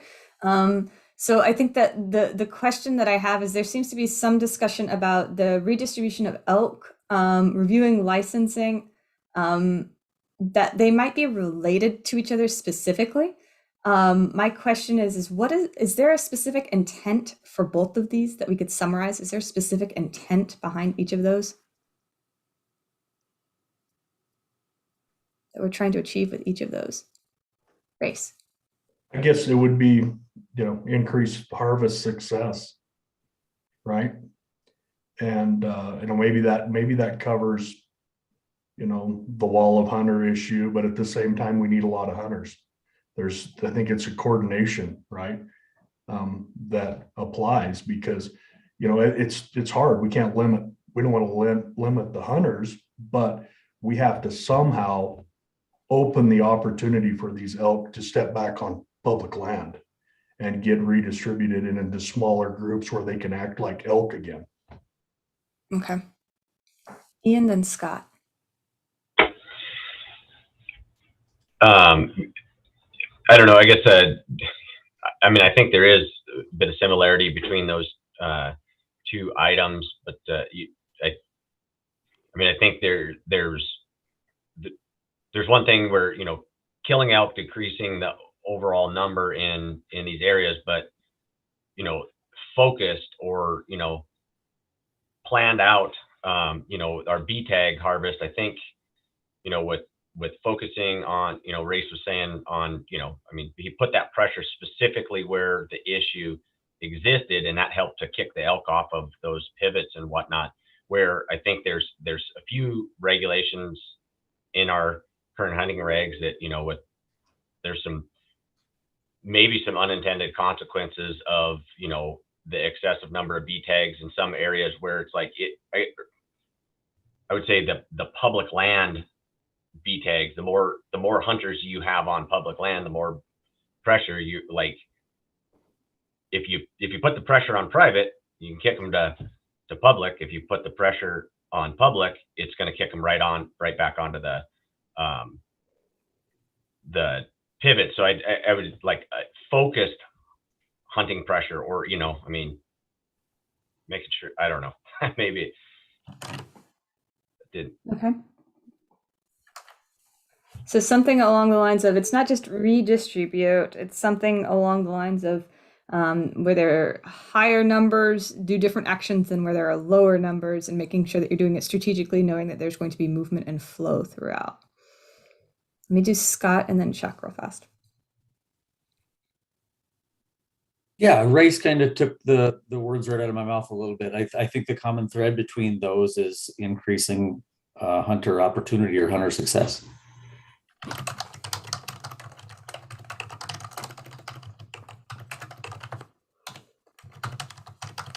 Okay. Chuck? One thing we haven't talked about, I don't think we brought it up, but it's a pretty important issue concerning especially keeping elk on public land and its predators. In some areas, in ours, in fact, and I expect in many areas, we have wolves. And wolves drive elk out of the public land onto the private, mostly because they like to get out of the timber and where they can see. I've seen it here for a long time now. We don't see the numbers of elk on the public land because the wolves don't. The wolves thrive there on those elk, and they're not going to stay there. And they pushed elk a long ways out of the mountains. So somewhere along the line, if we want to keep elk on public land, we're going to have to discuss what we're going to do with wolves. Okay. And I think that you bring up an interesting point too. You're kind of separating out. We have them linked together as redistribute the elk and redistribute the hunters. So it might be increasing hunter opportunity and increasing elk on public lands or something. We might have two specific things in that space. I'm not quite sure, but let's hear from Drewska real fast. So if you put the word strategic in there, so strategically redistribute elk and hunters to maximize harvest. I think if we go into the predator world, we need a whole nother category. Okay. So you're saying it's strategically redistribute the elk and redistribute hunters to maximize, it's not hunters, maximize how about the opportunity or success for hunting? It was strategically redistribute elk and hunters to maximize harvest. Harvest, that's what it was. Okay. Let me hear from Race real quick. I wanted to bring up one other thing too, and been meeting with a lot of agencies, within our ranch duties, but they shared some data with the BLM did with me 2 days ago. And this is part of this redistributing the hunters, is that within our one allotment, we have several allotments that we run livestock on that have BLM involved in it. And this one allotment just south of our ranch headquarters, they estimate in the last 5 years, there's been 90 additional miles of roads made by ATVs and UTVs in pretty open country. And I guess the reason I want to mention that real quick, not to bog us down, is that I think that plays into Chuck's comment too about enforcement. Now we know, that those aren't roads and they're not legal, but our wardens are tapped. They have huge areas to cover, and with all of this stuff we're recommending, I think his comment earlier today about enforcement is so important, and it affects all of these. So quickly, I'm going to shut up. I know it's a little off topic for where you are right now, but I think it applies with this distribution, issue. I don't think that you should just shut up. I don't think that that's where we are in this space. I think that your comments are very valuable. I think that that's a strategy that we can incorporate into whatever actions we take. So it might be a specific strategy or a recommendation to achieve these. So please, we'll mark that down as something important to consider into the future as a specific strategy. So I do want you to know that we did hear that, and we will specifically talk about enforcement into our strategy discussion. Scott Van Dyken and then Brent. I agree with Chuck and Race, and I think we need a predator aspect in there, because the biggest predator out there is humans. And might be maybe incorporate in that a little bit of a legislative aspect in it, because the only way to stop somebody from driving where they're not supposed to, or from trespassing on a landowner's land, is to increase the penalty of the violation steep enough that somebody's going to think twice before they do it. And I think they changed, correct me if I'm wrong, but I think they just changed the trespassing law. Like if you get caught trespassing now, you lose your hunting privileges for a year. And because that nothing destroys relationships with landowners, I think, more than disrespectful hunters. And if you steepen that up, maybe we could put a little thing on there for, making it respectful for the landowner, and then they might be a little bit more willing when people aren't so willing to jump a fence. So robust discussion and conversation on enforcement in particular. It's great that we have Scott in our group. I'm going to try to pull us a little bit more into the conversation of what we're talking about in particular, what the intent is, not all the specific strategies to achieve what we're trying to achieve, but what specifically are we trying to achieve? So I just want to circle back and say, is it strategically redistribute the elk and redistribute the hunters to maximize the harvest? Or is it to increase the hunter opportunities for success? Or is it some combination in that space? So I just want to see check on where we are with these 3 sticky notes as of thus far. But I'll turn it to Brent and then Stephanie, and I'll probably recircle back to that notion. So I was following up, making sure we got predation in here, because there's in Northwest Montana, sounds like in Chuck's area and near the Crazies, in many areas, we've got wolves that they won't allow those elk to redistribute. They come close to that timber. We've tried to haze them back into the timber and the Bitterroot off of private lands, and those elk will run right through vehicles, dogs, people. They won't go into the timber. So if you're trying to, I know Ian's concerned, he doesn't have any elk in the Bob Marshall anymore. The folks in Kalispell don't have elk in the timber, and he would like to redistribute them. That's almost an impossibility without addressing predation, the 4-legged predation that happens 365 days a year that they're akin to. Some of those peer-reviewed papers that we were provided gave some insight on that. In some areas, it sounded like wolves were more of an issue than others, but many areas they are an issue. And in fact, a lot of the areas where the wolves are abundant, we don't have elk overpopulation, but we have many areas where the elk are over objective, but the wolves are so dense in the public lands, we'll never redistribute those elk without addressing predation. So yeah, I just wanted to see you actually put a point up there, because 5 people have said predation, and if we're tasked with redistributing elk, we need to consider predation. Thanks. Yes. To let you know, I do circle back, watch the video, and take notes throughout. It does sometimes help to visually put it up there, so I'm visually putting up. We will consider predation. Here's the caveat, though. It's going to be something that we consider in our recommendations. It's not the full intent of why we're doing things. So I do want to circle that conversation back to the intent, acknowledging, recognizing when we get to this conversation and discussion, we are definitely talking about enforcement to some extent, possibly with trespassing, and we will definitely consider predation. So those are 2 key components we will discuss. I mean, there's a flip side to predation. If some of these landowners that are harboring elk accepted a level of predation, that would be great, but that will be the vast majority, as most of them need to have their agricultural interests first. That's their livelihood. But there may be landowners that don't really care about ag production, and in those cases, predation may be allowable. So I'm not saying it's a one-size-fits-all. We just need to consider it in places where it's pushing the elk out of public. We are going to have a whole conversation on motivators and barriers to what we're trying to achieve. We will get there. At this point, I want to make sure that we're focusing in on the goal, because right now we're talking about a couple of those strategies, ways to achieve things, but we need to know what we're trying to achieve first. So being really specifically clear on what we're trying to achieve. So I'm going to circle back to my original question of, are we really trying to strategically redistribute the elk? Or are we trying to increase hunter opportunity? Elk and hunter, are those separate? Are those together? Why are we trying to achieve these? So I'm just trying to, one more time, litmus test these 3 here. And Ian. Stephanie, did you have your hand up? Sorry. Yeah, I think I do. I don't. Ian, you have your hand up. I did, but it's kind of more on the enforcement side. I just wanted to bring up on the flip side of the coin that there needs to be enforcement for landowners who are illegally blocking public access, because that's another issue that is not helpful. So just when we get to enforcement, that just needs to be included as well as trespassing. Noted.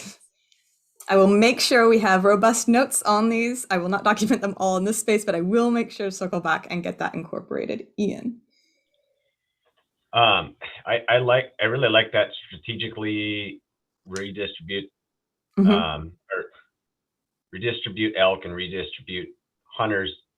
I guess maybe instead of maximize harvest, or lump that into maximize end goal effectiveness, kind of, that, because there's a, like what Race was talking about. Yes, you can kick the elk off of the pivots with hunting pressure, but we can also kick the elk back onto the pivots with public land hunting pressure, and trying to find, like, what is the end goal, and then what is the best tool. I kind of think all those things could get strategic elk redistribution to maximize end goal efficiency. I don't know if people have.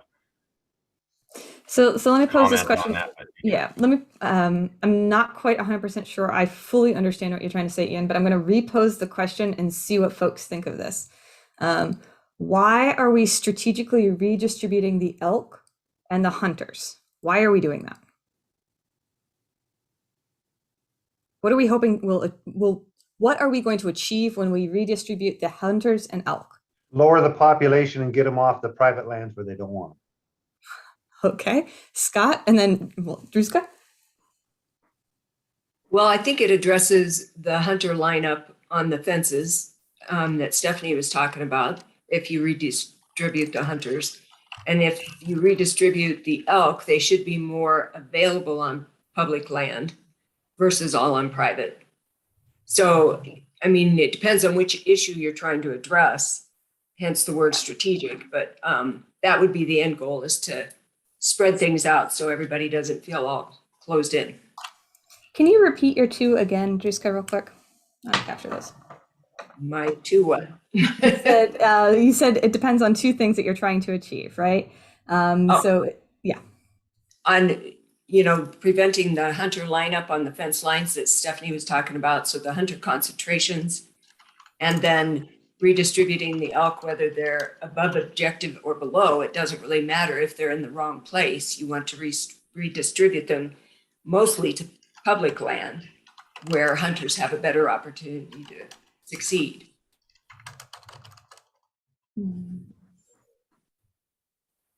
So what we're really trying to say when we strategically redistribute the elk and the hunters, what we're really trying to do here is reduce hunters in certain locations.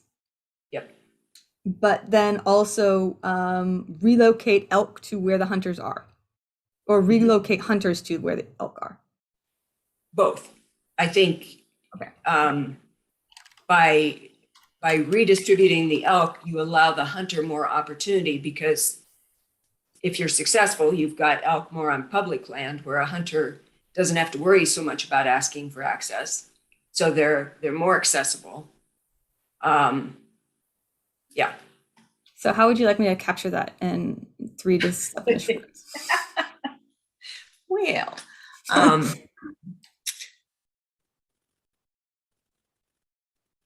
because I think we're a little caught on strategically redistribute the elk and hunters to maximize harvest. I think we're stuck on that. So what are we trying to say there? So the strategic part's still okay, I think, because you're trying to do it with elk and hunters. Ian didn't like the maximize harvest. So maybe it's increasing hunter opportunity instead of maximize harvest.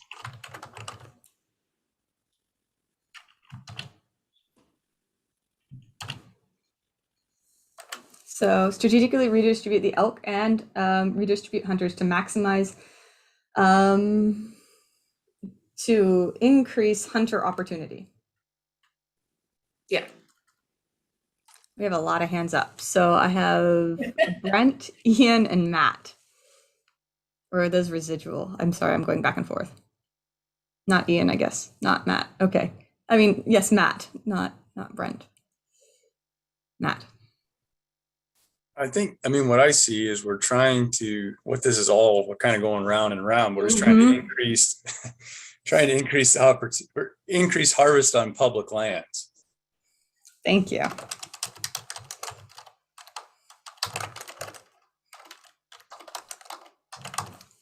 Thank you. That sounds very, very efficient. We're trying to increase hunting on public lands, and it seems like we're trying to increase hunter opportunity. Does that sound about right? Oh, I got a nod, so I might, and then I got a bunch of hands. Okay, so Ian and then Stephanie. I don't know. I think end goal, it probably makes sense to everybody that's on here. Like, I mean, I don't know. I don't know that we need to truly sum that up in a bullet point and go. I think everybody kind of knows what's going around. We want to increase public land opportunity. You know, we want there to be elk on public land. We want there to be less elk on private land where they're causing issues. But if we just increase harvest on public land, we can create the elk on the private land. I mean, it's an ebb and flow kind of scenario. I mean, I understand with all that chicken scratch. I understand, I think perfectly kind of the intent that a lot of us are trying to get across. Yes. So no, I hear you. So we want to increase something on public land, but we don't want to go and just cause other problems. So we need to balance it with something else, right? So we're going to talk a little bit about what this looks like overall, what our vision is, and make sure that we're clear on it. But why we're redistributing things is because we're trying to increase on public land because we want to have that access there for the opportunity to hunt, I'm assuming, is why we want more elk on that land. Just trying to be very explicit as to what we're saying, even though it seems like we all know what it is. We're just being very clear about labeling it so we can all strategically plan forward on how to address the problem. So yes, great takeaways. Stephanie, did you have anything else you wanted to add? You had your hand up for a minute.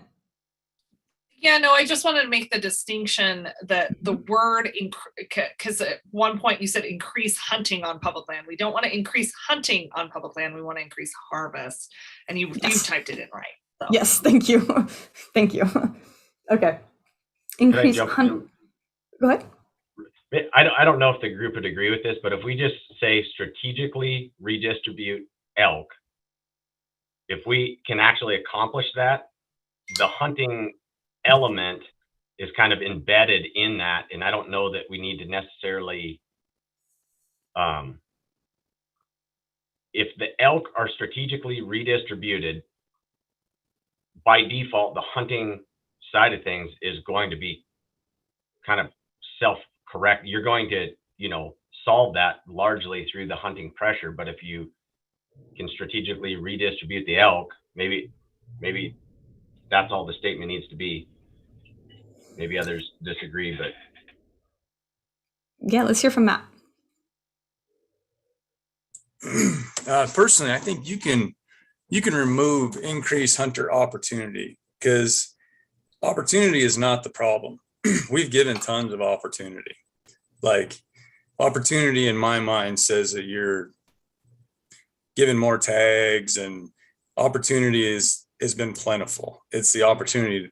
The harvest is what is the issue. I think oftentimes there's a disconnect between opportunity and quality.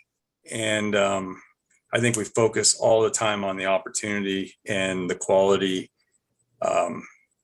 gets put to the side. Quality would be a key factor. Okay, perfect. Aaron.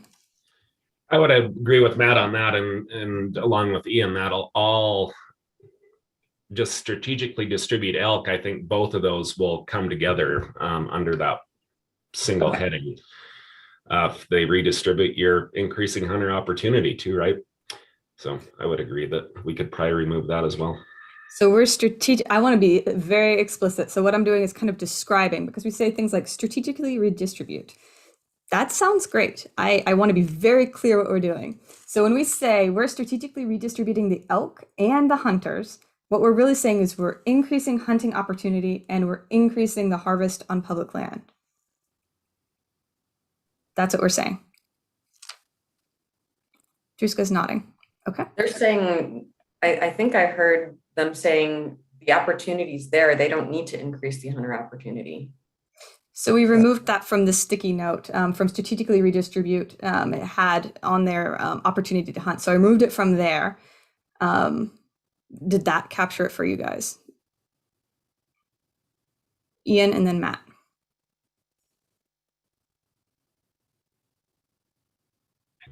Sorry, that was a Residual. holdover. Okay. Matt. So I guess if you want to leave increase hunter opportunity, just add opportunity to harvest. It's just opportunity in itself is plentiful.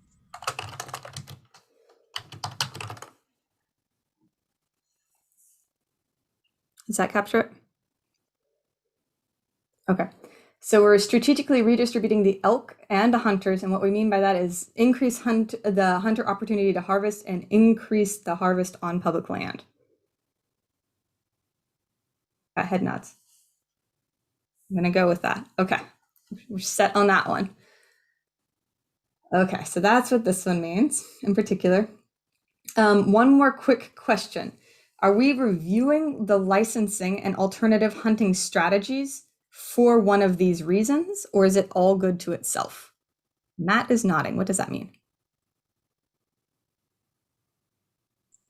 Well, to me, these both play hand in hand. I mean, I guess we would review our licensing strategies to accomplish these goals. So, I mean, in my mind. Are we comfortable if we made it like a chart like that? This is going to be moving this off. So we're trying to achieve this, and these are a couple different ways that we're doing it. Scott. Yeah, I agree with Matt. I like that. Okay. Does that resonate with folks? Got some head nods. Okay. I think I'm turning it back to Matt. He wanted to address something in particular. Or another set. Well, if we're moving on, I mean, just in that same vein about our access, I'm not sure that access is the issue. I think that quality access is our issue. I mean, you can't just keep moving the fence line because, you know, I've witnessed it with, for example, conservation easements. Okay, that's great. We get a conservation easement. We just have unfettered access. Well, we've just moved all the game to the next fence line, and then we just want access to the next fence line. Well, to me, the issue is not the access. The issue is the management and the quality experience there. I mean, I think that's the issue that needs to be addressed. I mean, we got access, we got land all over. I mean, I don't think any one of us, there isn't a place in the state where within a half an hour, you couldn't be on accessible land. Is it quality? Probably not, because it's too accessible. I think they need to institute some management on those accessible lands. Perfect. And you talk about the quality of access. I think that's that relates to something that Stephanie mentions, which is the quality of the hunt too, or I think she's mentioned that in the past, the quality of the hunt. My question, so it's something that we need to consider, the quality of access, and we'll probably have to consider the quality of the hunt as well. My question here is, why do we want to address the quality or access? Why would we want to do that?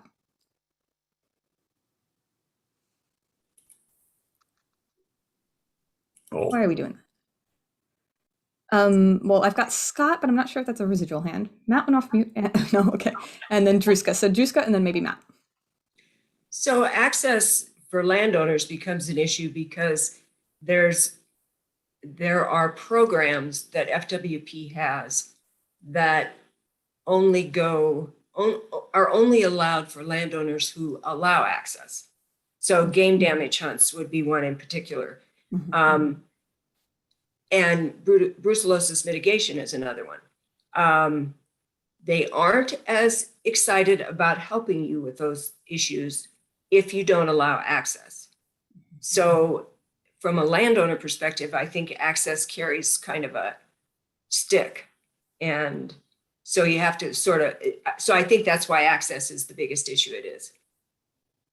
Okay, so there are a lot of different pieces that we're going to have to consider for when you grant access and all of those strings that may be attached and how that relates. Okay, we will definitely dive into that. Okay, Matt? I don't want to, I don't want to dominate this conversation, but it is something that I have dealt with a ton. And what I've seen is, I think that people focus so much on what they can't get to and what they're angry about. Like when you have that landowner that is harboring elk and people just cannot get over the fact that they're angry that they can't get to those elk. Well, those are ultimately going to be out of our control. It's out of the department's control. There's that landowner is making that decision. So maybe we need to shift the conversation into lands that we can control and things that we can have access to. Ultimately, when we start talking about quality, then you start talking about habitat and maybe restricting, we might need to restrict numbers for a certain amount of time and limiting, so you can maintain that quality. I know as an outfitter, the reason that I have quality game and I have people mad at me because they can look over the fence at the quality of game that I'm hunting is because I manage it. And that's what's missing. And how you accomplish that on a large scale, I'm not so, I don't have so many answers, but I do think that there is some things that we can discuss and maybe come to something. So we will dive into those in full detail and we will discuss those.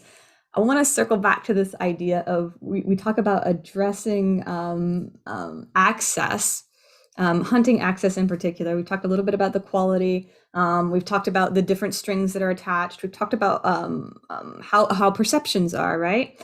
These are important things to consider in the process. What are we trying to achieve by addressing access, hunting access issues? What are we trying to achieve there?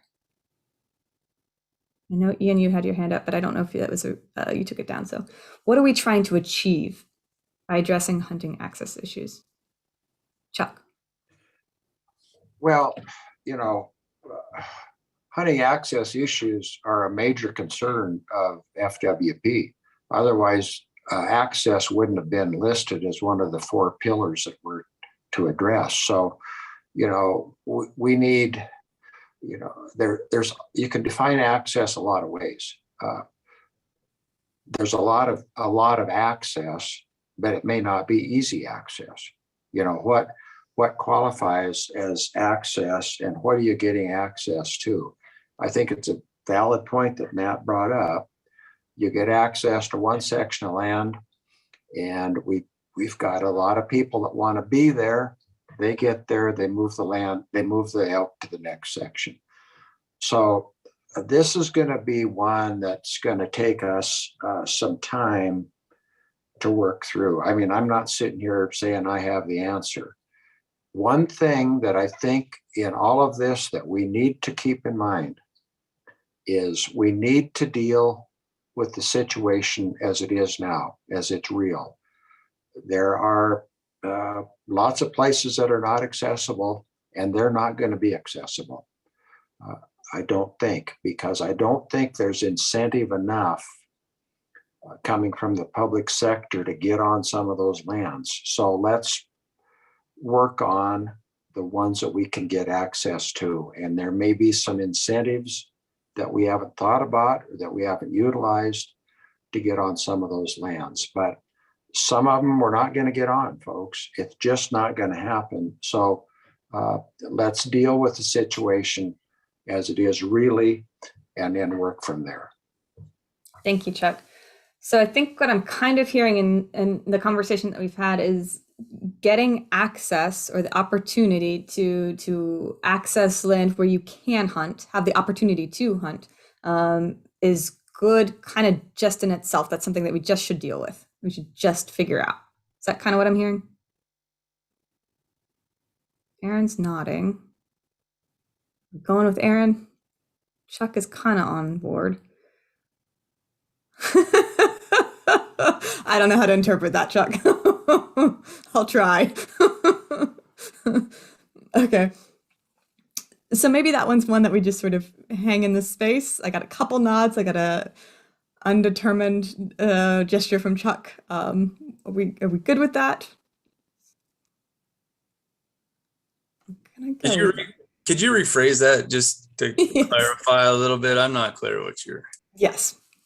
So I'm really wondering if we just want to address hunting access to the opportunity to hunt. So if that's something that we just want to address because we think that this is important to deal with, there's nothing really a reason as to why we need to address that further. It's just this is something that's important for us to consider. This is an issue that we want to address in particular.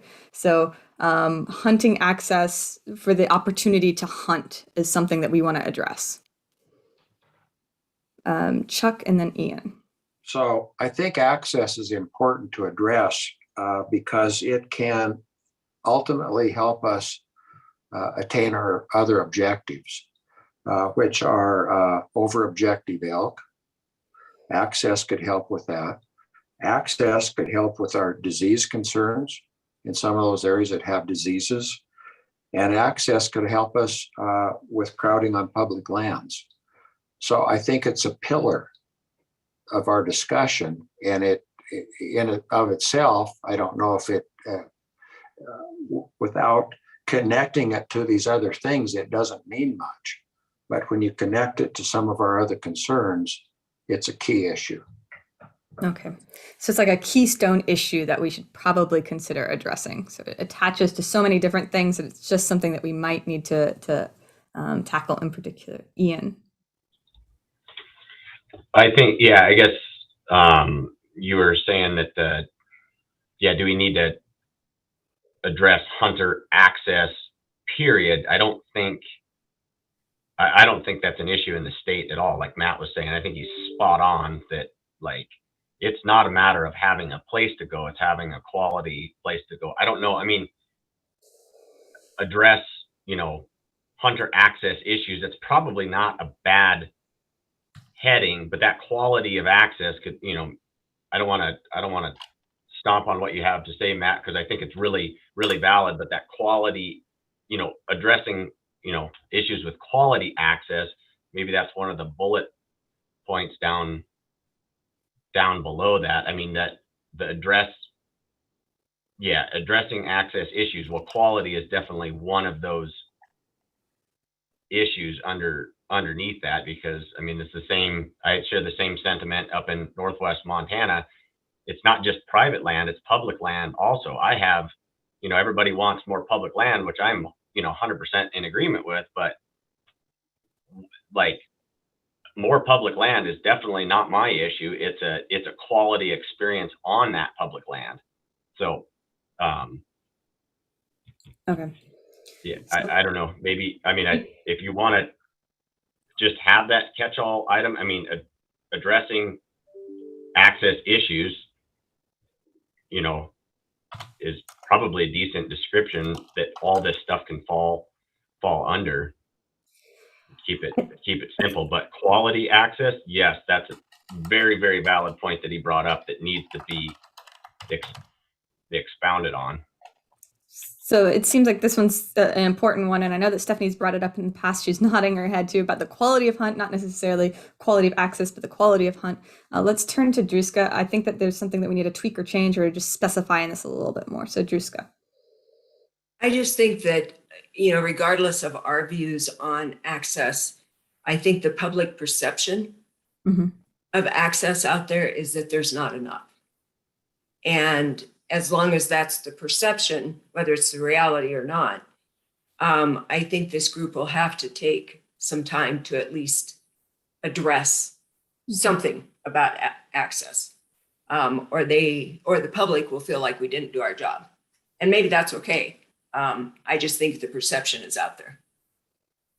So I think that that's something that we brought up at the beginning of the meeting too, when we looked at the purpose too, is really thinking about those different perspectives and incorporating them into our process too, just recognizing they exist and how that it can, we might need to address certain things along the way. So maybe we tweak the words a little bit here so we can solidify specifically what we're trying to address. If this is a key issue that we wanted to tackle in this group here, let's be a little bit specific and give it a little bit more of a description, Matt. Well, you kind of asked a question after I raised my hand, but I was just gonna. I do that all the time. So go for it. Go for it. I'll just recircle back. I was just gonna build off what Druska was gonna say there about, she was talking about public perception. And throughout this whole process, I would love to have a baseline of facts, because that could be available to the public, because there is a lot of you get a lot of outside input of people maybe pushing things that aren't the facts. Like maybe I would love to see a central place where we could have a baseline of facts of how much public access there is, all these numbers, all this stuff that's put together and available in a reasonable format. But I've captured that as a possible, maybe not directly related to these items here, but something that we need to consider. So I'll capture that, hold that thought until a couple meetings down the line. But thinking about how we can tweak this verbiage here. So we're addressing the quality access to the opportunity to hunt, to what are we trying to really do when we say access issues? What are we specifically trying to achieve here? Address quality, Scott. So I think that's a kind of an all-encompassing thing. The quality of access. You look at habitat. That if there's no good habitat, that's keeping the quality off because the elk aren't going to stay there. You look at overhunting. Where, like Matt was saying, he manages it, so he has good stuff. I think a lot of these things under all these groups goes to the quality or the access, and then you have different things that affect it on either side, like landowners that let everybody go and there's nothing on there because they want all the elk chased off, and so they're on somebody else's land. I think a lot of things can be directed right under the quality or the access. So I think we could shove a lot of stuff under there to include predation. That's going to affect the quality. Okay.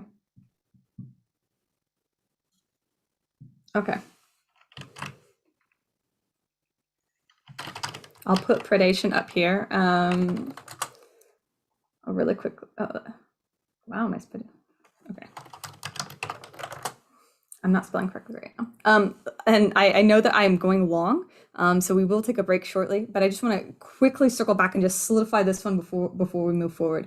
So there might be multiple components to this access in particular. Is there any way that we can be very specific about what we're trying to do in particular with the access? Is it just address the quality access? Is that kind of what we're trying to do? So circling back to that idea, recognizing there might be multiple pieces here. Ian. I must be missing the boat a little bit here. Don't all of our subheadings address the specifics? I mean, there's a. So yes, it does address our specifics, but I'm thinking that there's something we need to describe it a little. So what are we trying to specifically? Is it just we want to address access issues? So issues is kind of a big thing. Is there access issues for the opportunity to hunt? What are we trying to say there in particular? So I can move these. Let me move these up so you can see these two. So when we're looking at these, it's not just access issues, and we know that there are all these qualifiers that we're trying to do, but I see like private land, non-traditional owners, things like that. So I'm seeing a little specific. So I just want to make sure, is it everything under the boat?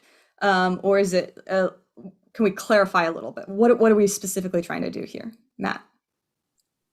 Probably just add quality access to harvest. That's the end goal.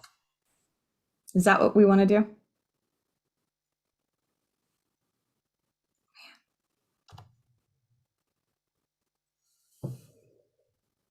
Quality access to harvest.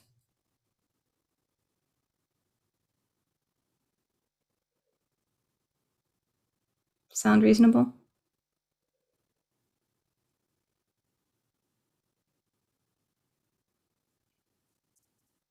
Are we good with that? Chuck, thank you. Duska, thank you. Okay. Aaron, thank you. Okay. So we'll move forward with that for right now. How about this? I'm going to clean this up for a little bit. I know I ran a little bit over and we've got a couple more to just quickly address. So why don't we take a 10-minute break really quickly and just be back in 10 minutes.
Your camera works again, Ian.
What's the weather like in Denver, Kimberly? DC. Oh, you're in DC. Oh, why did I think you were in Colorado for some reason? That's a good place to be. That's beautiful mountains. But well, I'm outside. I'm not in actually DC, but it's the closest like big city that people recognize. But we have the Shenandoah and all that, so that's the nice part. Excellent. But it's sunny and beautiful. How is it where you are? Nice day out today. We need moisture though, big time. Yeah. About a couple more seconds, and if you could hear my voice, please start coming back. And I'm just gonna say huge thanks to Deb for I will get so engrossed in things that we're doing that I will just keep on going. So she was nice enough to say, think about a break maybe. So if you guys ever get tired halfway through, please also let me know. But huge thanks to Deb for keeping us our minds ready and able to continue. So we will get started real quick. So let's start sharing my screen again. Okay. So where we ended is we kind of addressed this one and this one. We might need to tweak or change verbiage, but we'll get there. The next that I want to talk about a little bit is this improve habitat on public lands.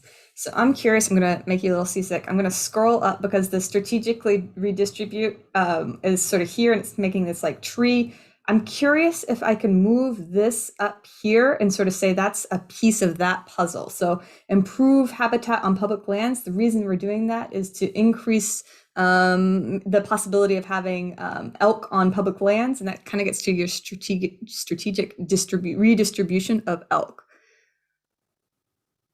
And I've got Juska nodding. Anybody else on board with that? I've got Aaron, Scott, Matt. Okay, we're pretty comfortable with that. Okay, so we'll do that for that. What's the next one you guys want to tackle? We've got acknowledge and mitigate risk of disease, improve stakeholder relationships, or improve data collection strategies and communication.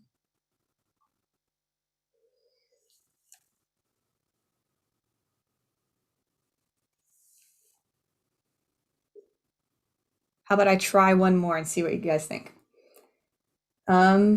Are we improving data collection and strategies in order to improve stakeholder relationships? So could I do that? Let me zoom in for you. We're trying to improve stakeholder relationships, and one way of doing that is by improving data collection and strategies and communication. Ian. I think those are unrelated.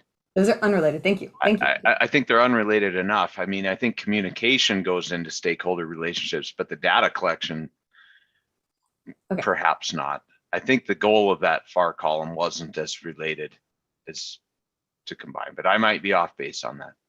So Brent, tell us really quickly what you think that the intent of this improved data collection is, and we'll go from there, and then maybe circle back with Stephanie because she's the one who. I guess none of those were my comments, and so I guess I just felt like they didn't fit with stakeholder relationships so much. I was just commenting on your move that you were trying to make. Appreciate it. Yeah. So let's talk a little bit about improve this data collection strategies and communications. Why are we doing that? What are we hoping to achieve by that?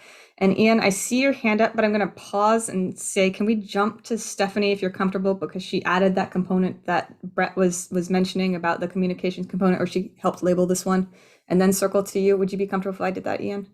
Okay, thank you. Stephanie. Well, neither of these were my comments either, but I do think that they are important. I think the data collection is beneficial to get accurate elk movement trends. You know, I mean, are these elk, are they learning that they just need that's their new migratory pattern now, is that they go to these private lands? Have, you know, the new generation of elk coming up, are they learning that, well, we just move, that's where we go? Also, you know, I mean, there's some districts that aren't being counted. There's some districts that are being counted at times when maybe that elk herd has migrated to a different district, and so now we've got elk being in one district being counted in a different district. And so just improving data collection. And then the reason communication is important, I think I just kind of put that in there. Just it helps, you know, anytime FWP can communicate out with the public in a clear and effective manner, it's going to help build that trust. And so that, I guess that would kind of be an improved stakeholder relationship, improving the trust between landowners, FWP, and hunters, user groups. Thank you. Does that make sense? I'll turn that to a group because I think it made sense to me, but I don't know about the. So let's do Ian and then Druska. And I separated out, before you start, Ian, one more time, I'm so sorry. But I separated out the communication, and we might pull this one over to here. It might separate out with this just being improved data collection, but Ian. Yeah, I think I'd concur with that. And I'd second what Brent said. I think they're different categories. The data collection thing, I can't remember if I wrote that or thought that I should have wrote that, but there's definitely some ideas on data collection, you know, potentially, you know, some sort of required ungulate reporting. You know, we got a new app through our phone or something. I think our current elk harvest phone surveys are completely outdated, and I don't think they give us very valid info. So I think that data collection is good column to have. The improved communication could probably get split out into the stakeholder relationship column, that's probably valid. Okay, perfect. So there's a lot of different options or opportunities to improve that data, maybe splitting out those. So we have those split, but recognizing there's a lot that we can do in this space here. Druska. So I think it could go either way, but I think that if under improving the relationship, it would be to have trust and transparency in how the data is collected, what those strategies are, and how it's communicated. So you could put them together if you had it under that umbrella of that you're improving those strategies and you're going to trust and verify and be transparent in your communication with your stakeholders. But I'm not adverse to keeping them separate either. So there might be a relationship between the information that's communicated. So we might be communicating data, and to do that and to do it effectively, we really need to make sure that we have that trust and transparency. So that communication could include something like data, but there might be still a separation between the improved data and the improved stakeholder relationship. Yeah, whichever way you guys want it. Okay. So let me test something else. I'm going to pull up here again. Could I pull improved data to have some sort of understanding about this strategically redistribute the elk based off of what I think it was Stephanie was saying? Druska's nodding. Other folks, what do you guys think? Is that too much of a stretch, or is this?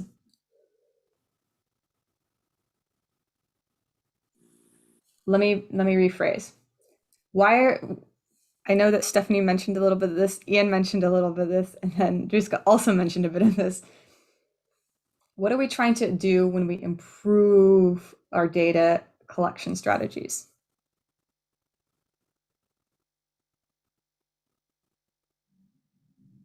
What are we trying to do there? Well, it's not only to know if you're within your elk objectives, but it's also if they make any changes based on our recommendations, they're going to need some measure for whether they're having success or not. That's part of it, not all of it. So we're improving. It's to evaluate successes of plans, but also it's an ongoing process. Fish, Wildlife, and Parks has always monitored some herds traditionally yearly, some bi-yearly. And so it's ongoing for them, but the improvement part, I mean, I'm not going to go into specifics of what they could do differently or not, but it's, yeah. So there's a lot that could be done to improve. And from what I'm hearing Brent say there is that improving the data collection strategies might be just good in itself. Like this is something that we just need to do. It might have ties to a lot of different things, but it's just something that we really need to focus in on, and it's good to itself. Stephanie's nodding her head and has her hand up. Druska and Matt. Okay, Druska and then Matt. So I think we could add in citizen science, because that's starting to be more of a push from the grassroots level, that the people that are living on the land know more about what the elk are doing than the biologists do many times, but yet our input isn't really valued. And that's a pretty blanket statement. It depends on your region, I think, but it does have a place in data collection and strategies of management. Perfect. And I think that Matt previously had that conversation or discussion really thinking about data collection too. So I think that ties nicely. It might be a conversation that we have more deeply into the future. Really citizen science, how to improve that data and collection. Matt and then Stephanie.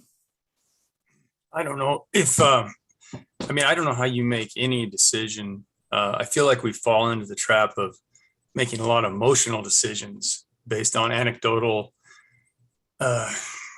whoever squawks the loudest kind of thing. Well, the better information we have, it's the only way that you're going to make real decisions on this. I mean, we have to have and I think we need to open it up to even potentially outside of the department. I believe there's organizations with lots of money that would continually throw money at it. And the better data we have, the better decisions we can make.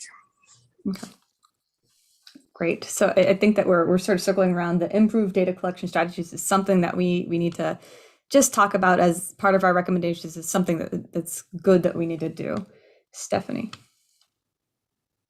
I was gonna add on, and this could be wrong, but citizen science also is kind of social science, in my opinion. I think that's you're kind of getting a read on socially. So citizen social science kind of dovetail together. As a social scientist, I appreciate you acknowledging social scientists. I'll say that on behalf of all social. Okay, that's my pitch. So improved data collection strategies. This is just something our recommendations will address improving data collection strategies. I think we're going to hold that there. What about this improved stakeholder relationships? Is this something that's just good? It kind of maybe fits in with fostering those relationships, maybe in that space. Is that just good to do? Got Truska nodding, so I'm going to go with it. We're going with it. At least Scott smiled, so one of the Scotts. Scott's like, wait, are you talking about me? Okay. Some smiles, some nods. Otherwise, you guys are going to comment in the notes. And we can circle back on these. I assure you that.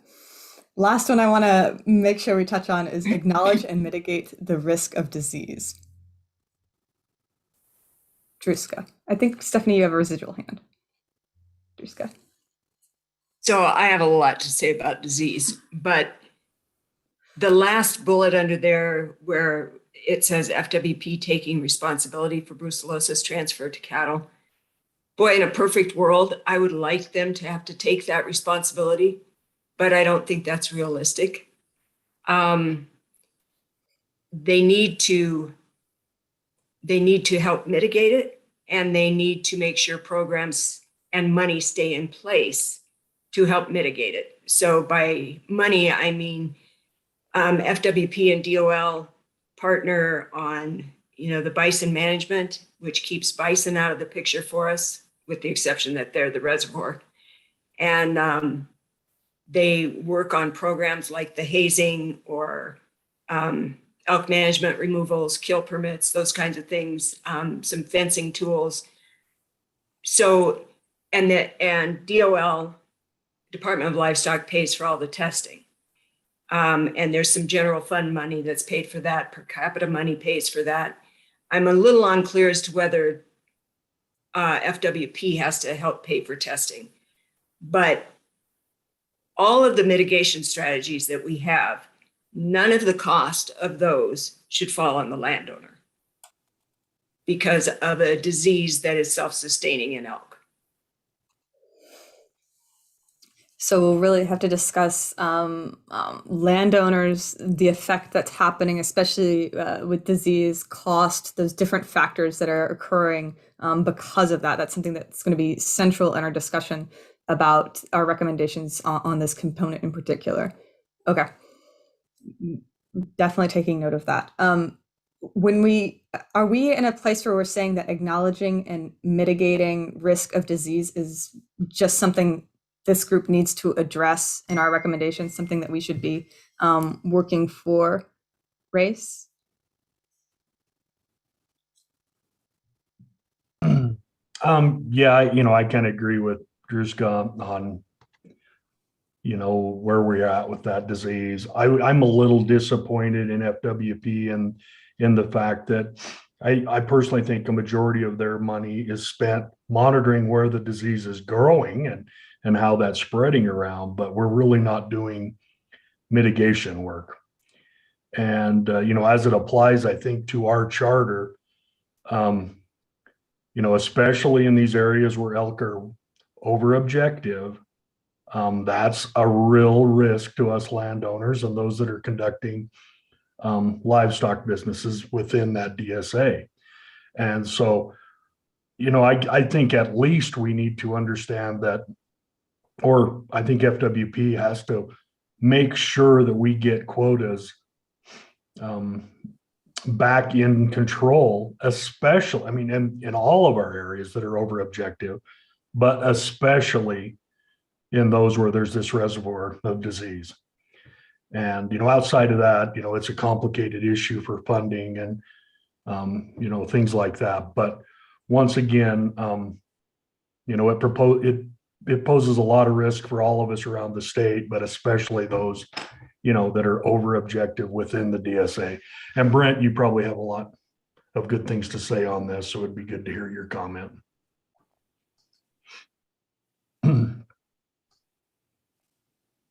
So got myself unmuted finally. Yeah, it's an interesting scenario. We've got brucella to deal with, which is not affecting the elk population whatsoever, but a huge risk to agriculture in Montana if we lose our brucella-free status. The folks in the DSA have been dealing with having to test cattle for shipping for years now. But beyond brucella, we've got different things to consider that with overpopulation of big game, particularly elk and deer, you've got EHD outbreaks, you've got potential for more blue tongue outbreaks, you've got chronic wasting disease looming in certain areas of the state. And so here we are talking about trying to deal with overpopulation of elk. If we can get those numbers down, it's going to help any of those diseases be less prevalent on the landscape.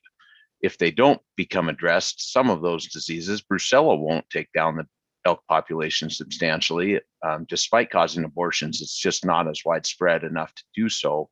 CWD will reduce populations. Whether that's going to be the tool that 20 to 40 years or maybe even longer down the road that actually brings wildlife populations down in these overpopulation areas, that's going to be sad to see it go that way, but that might be the case. I guess what I would say is Matt and Chuck both mentioned there's some landowners that will just never have access to those elk. And I didn't interject at that point, and I'm kind of getting away from it. But one thing that maybe hasn't been done to try on landowners harboring high densities of wildlife or lots of wildlife is education regarding infectious disease, particularly in the DSA, the neighbors that they have, the pressures on them with keeping their herd safe from brucella. For those people harboring elk, the potential downside of if they get chronic wasting disease in their lands where they're harboring high densities of wildlife, they actually are risking not having wildlife for themselves or others down the road.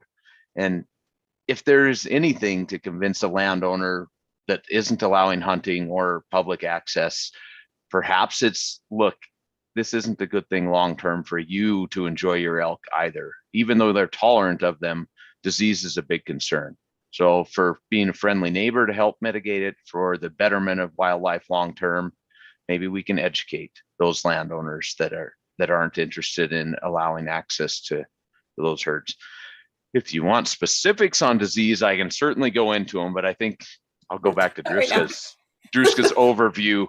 From the 30,000 foot view, we may not want that unless there's a specific, if you want numbers on what we are projecting as far as prevalence, effects on populations, effects on different species and different habitats, we can throw those around. But in general, we just know long-term CWD is going to affect deer and elk populations, deer more than elk probably, but in some cases elk will be devastated, especially if you've got them on, you talk about your pivots, transmission on a pivot type of situation, that's going to be a big problem. So I'll stop unless people have, I'm stopping.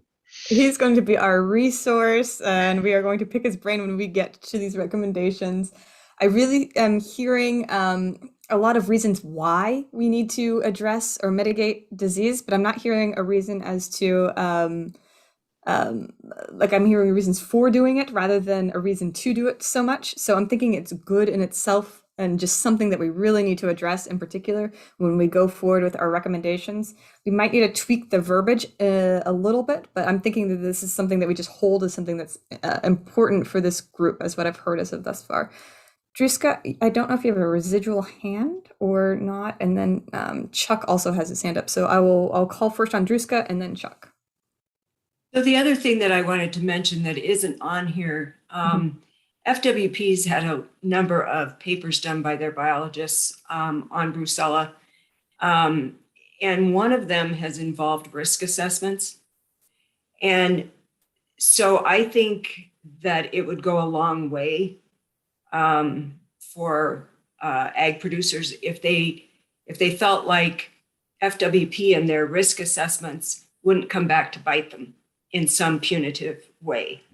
And that's kind of tied with mitigation. I mean, livestock producers are going to mitigate, because if they don't, I mean, it's just stupid. So you do the best you can, but it's not a perfect world, and you're going to have some commingling occur, and you shouldn't be punished for that.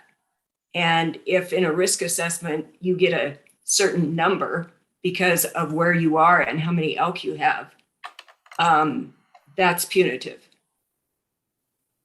Okay. And I agree totally with Brent on the education for safe havens, because the more elk you have in a population, the more transmission between them you're going to have. Thank you.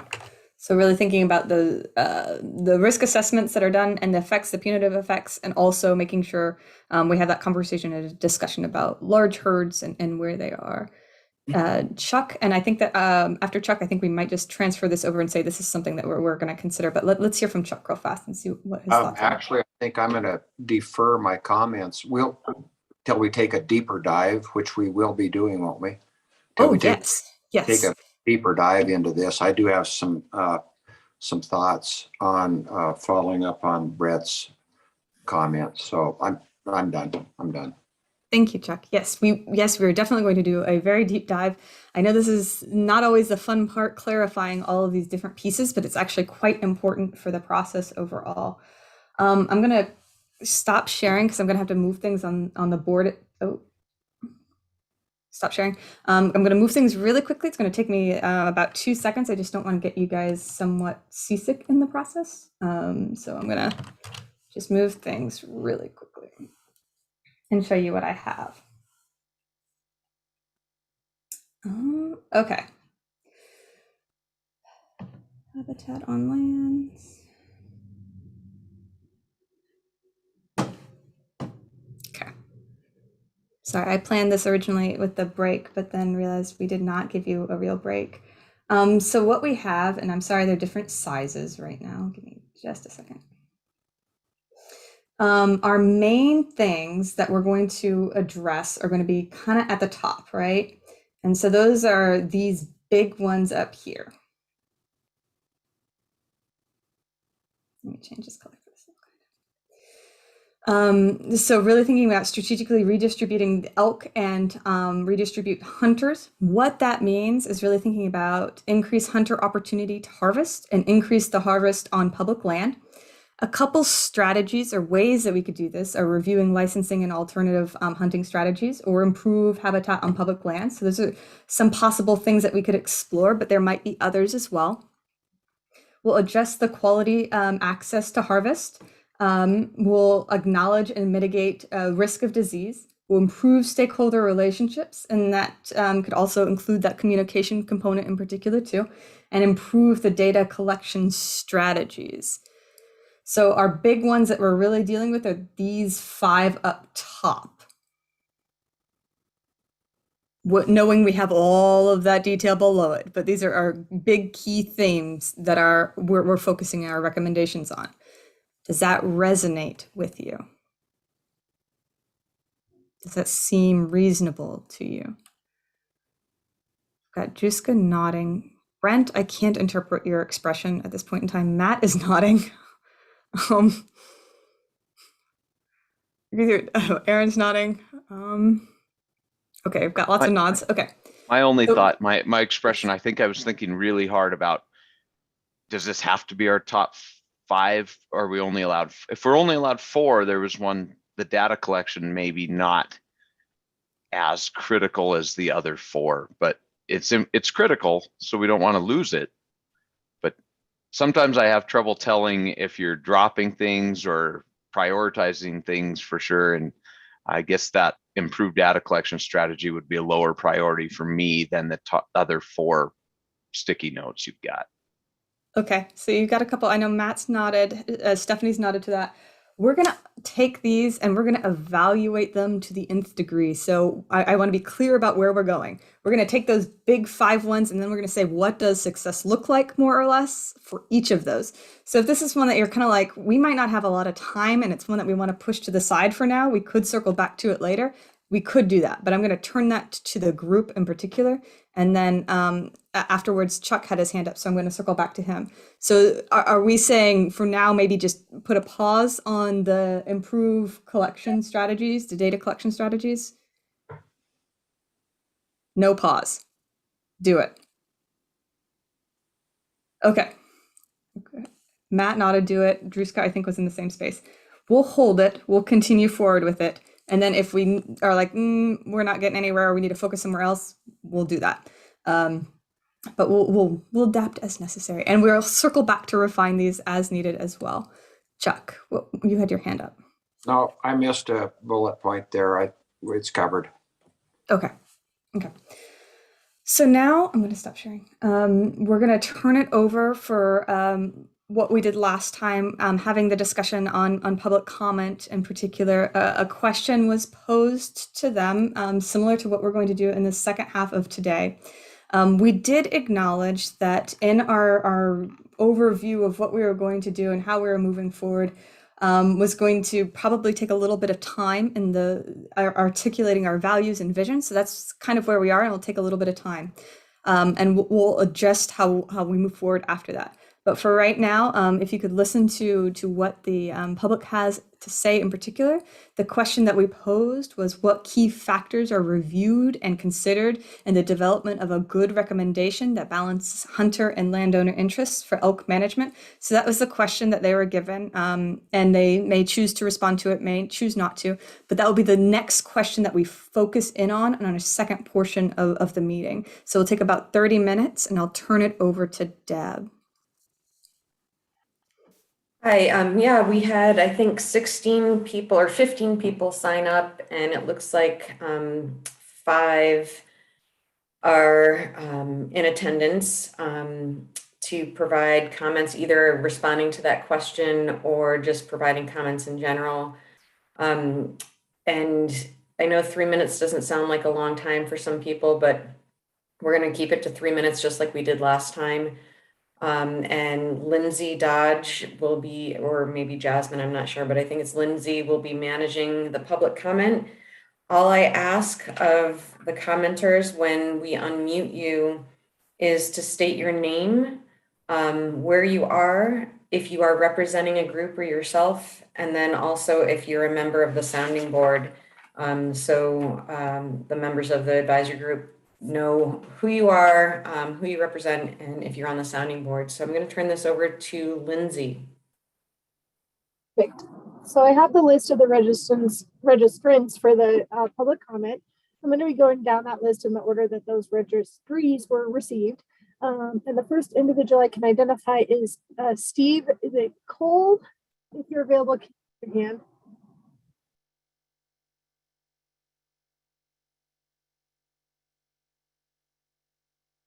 And looks like we have you up there, Steve. Are you able to unmute yourself there?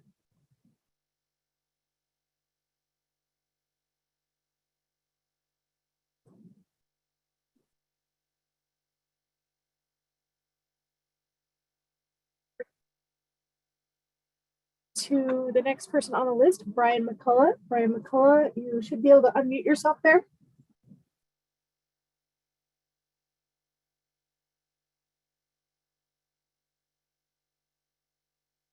I'm trying to talk. Can you hear me?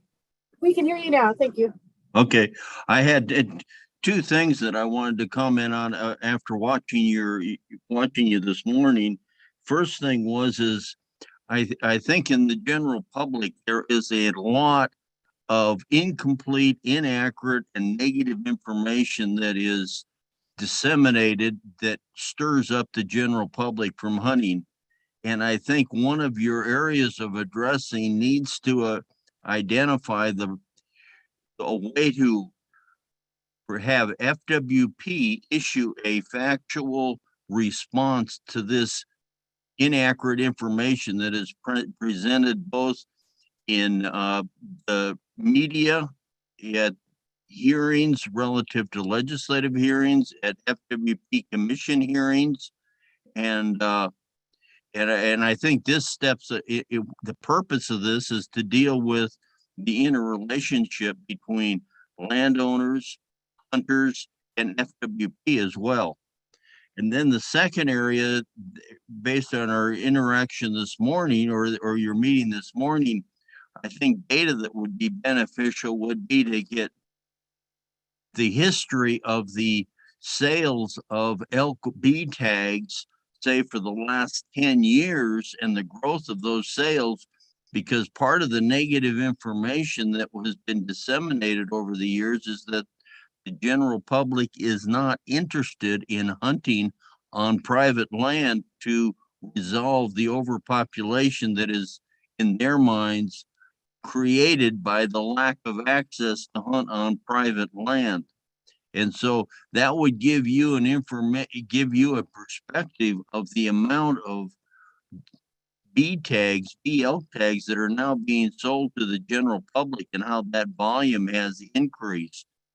And I think you'll find, if I recollect the numbers right, it's up to in the neighborhood of 30,000 B elk tags. So, and if you have any questions of me, feel free to ask. Thank you.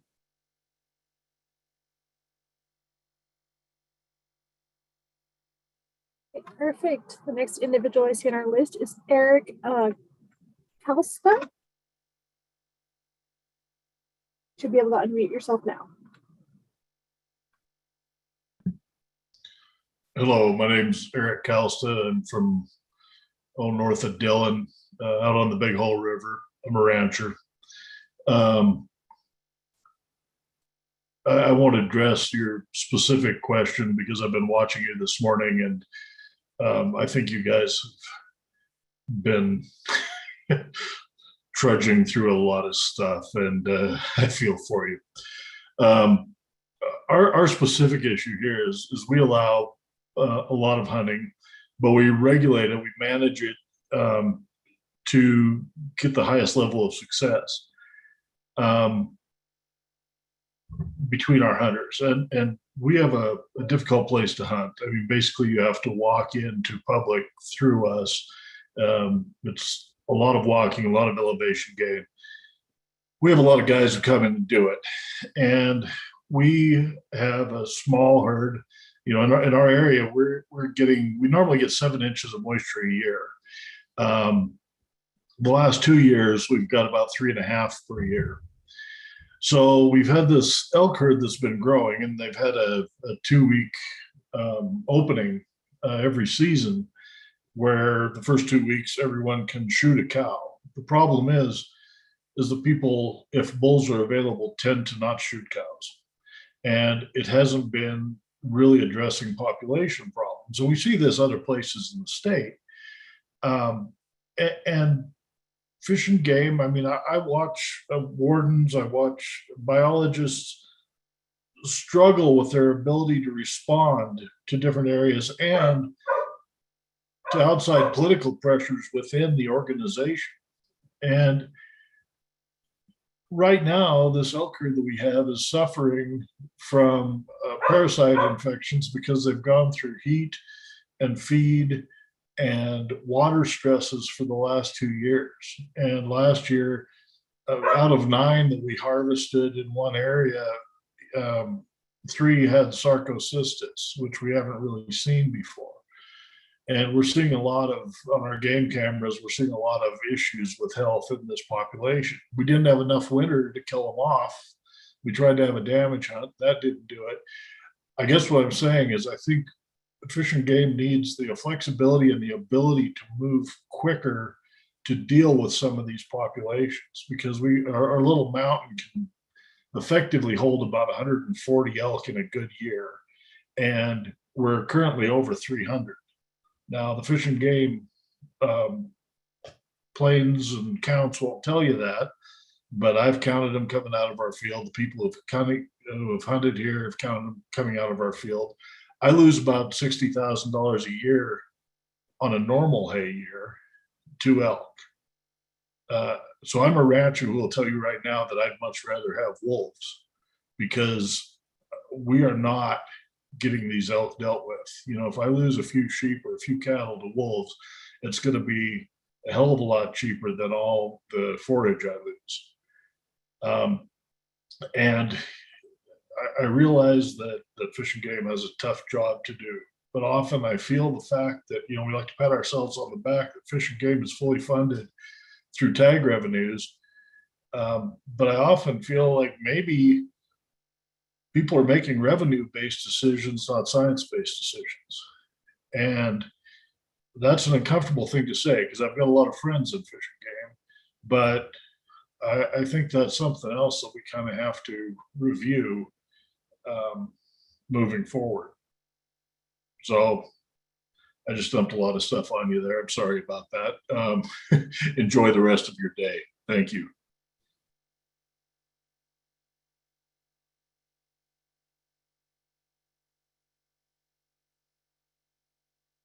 And I believe we have Mr. Marcus Strange is next. So Marcus, you should be able to unmute yourself there. Good morning, everyone. My name is Marcus Strange. I'm in beautiful Helena, Montana. That was mostly covered by fog this morning, so couldn't see too much of the Capitol, but it's starting to burn off, so it's looking like it's going to be a good day. I'm here today representing the Montana Citizens Elk Coalition. I am a member of the sounding group and very happy to participate in that way. Just for your information, the Montana Citizens Elk Management Coalition is a diverse group of almost 20 Montana-based hunter conservation organizations focused on finding common ground and solutions to statewide elk issues. I wanted to, first of all, thank all of you for being part of this group. I was part of one of the previous elk committees put together by the department. And I really appreciate the time and the energy that goes into doing this. And you all are being very thoughtful, and I appreciate that approach. You know, this is a unique opportunity to develop new and innovative approaches to elk management. And, you know, our group, the Citizens Elk Management Coalition, just wanted to share a couple of reflections that we hope will be helpful for you as you consider how to move forward. First, and most importantly, we have to begin with good data and realistic elk objectives. We have to be honest about elk objectives and how they are set. Nutritional carrying capacity is often very different than social carrying capacity and tolerance.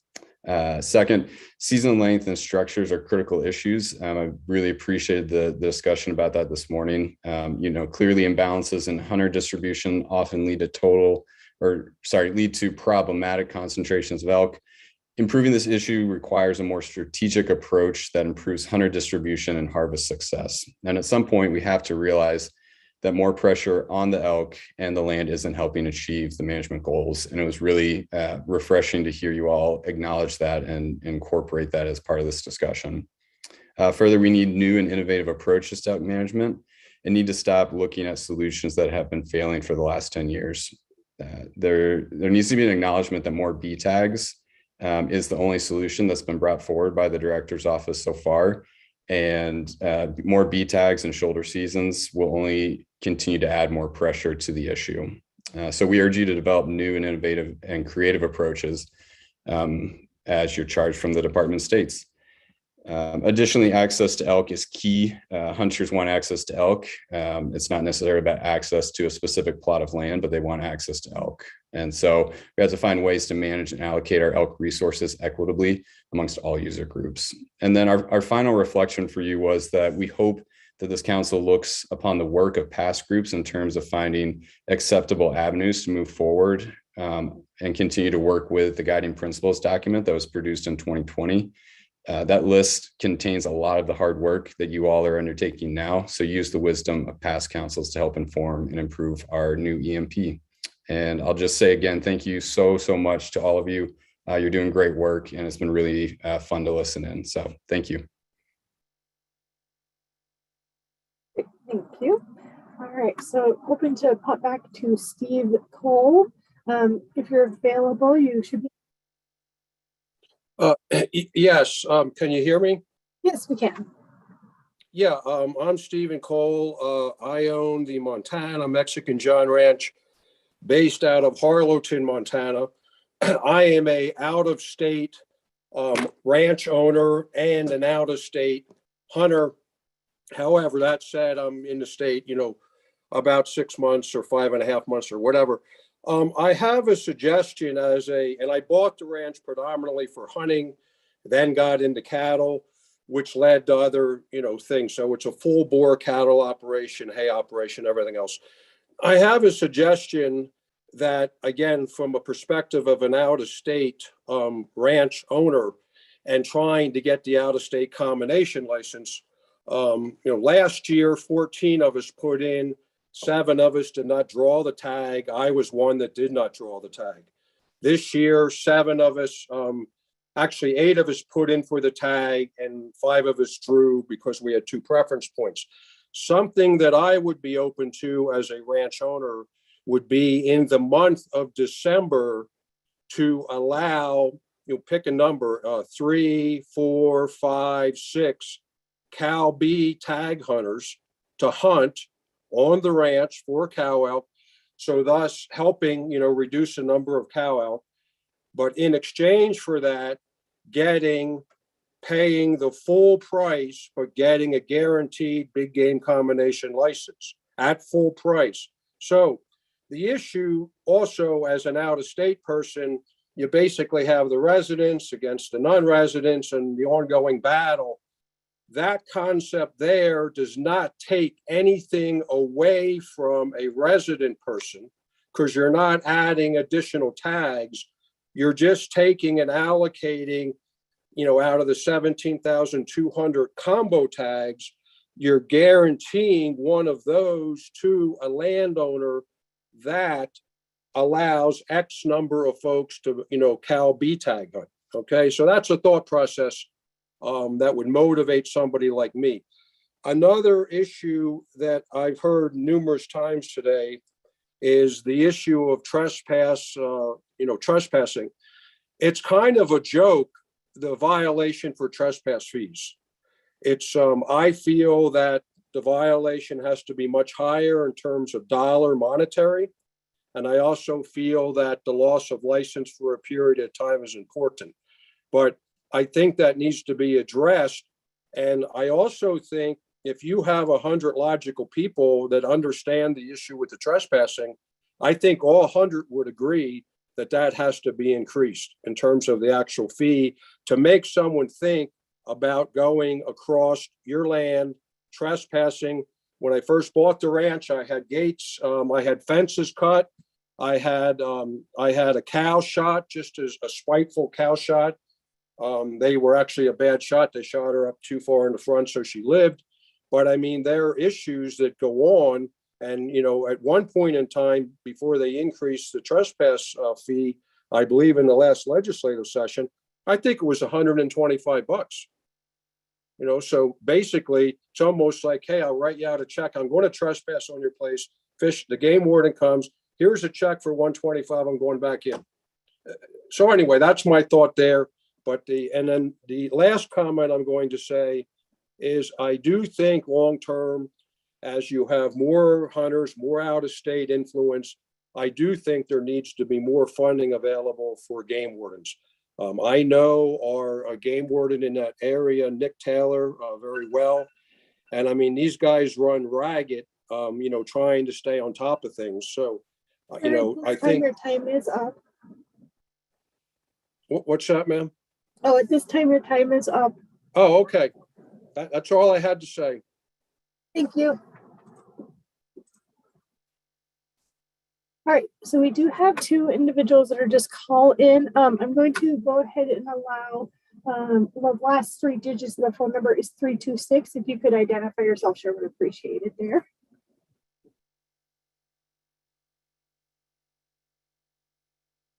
Okay, so you said how to unmute on the phone.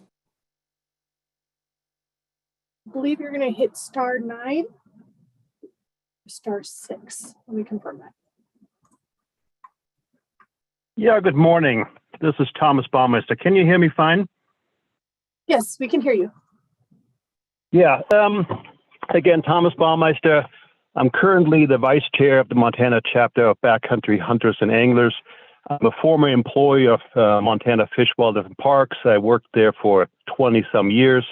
I've been involved in many of these sort of collaborative efforts over time, certainly related to elk management.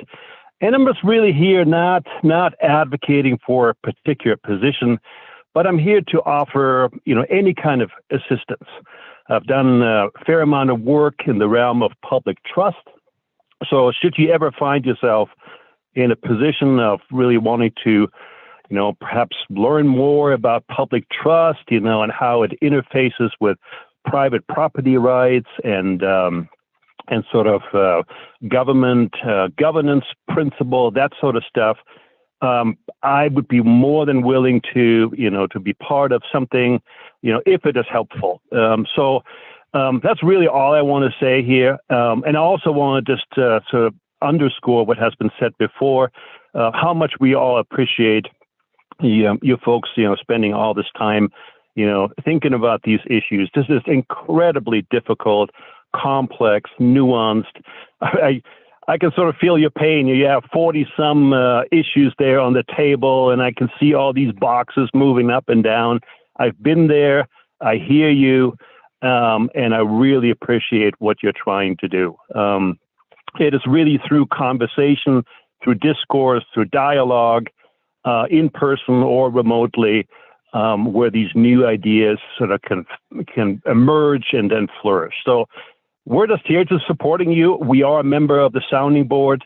If there's anything I can do as part of what I've done before, or in my capacity working with the Montana chapter of Backcountry Hunters and Anglers and many other organizations I'm involved with, I'm here to help. Feel free to call on me or the organization. Thank you very much for what you do. Thank you, sir. The next phone number to call in we have is last 3 digits, 450. You should be able to unmute yourself now.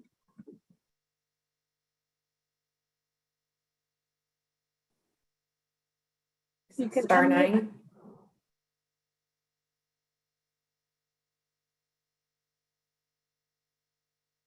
Lindsay, is it star 9 for them to unmute? Yes, I believe it's star 9 on the phone.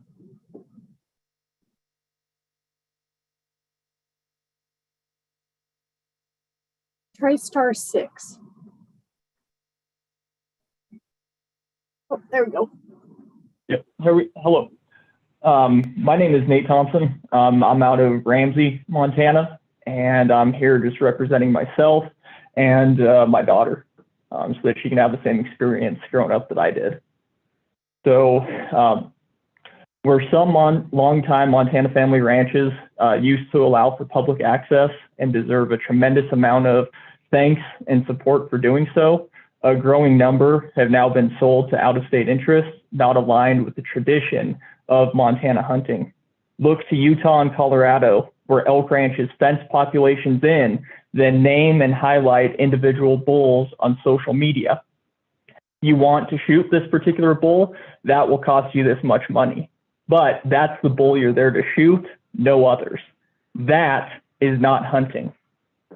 What I was taught by my dad and those who took him hunting and those before, and my volunteer FWP Hunters Education instructors, is that the very bedrock from which the Montana hunting tradition is based upon is the concept of fair chase.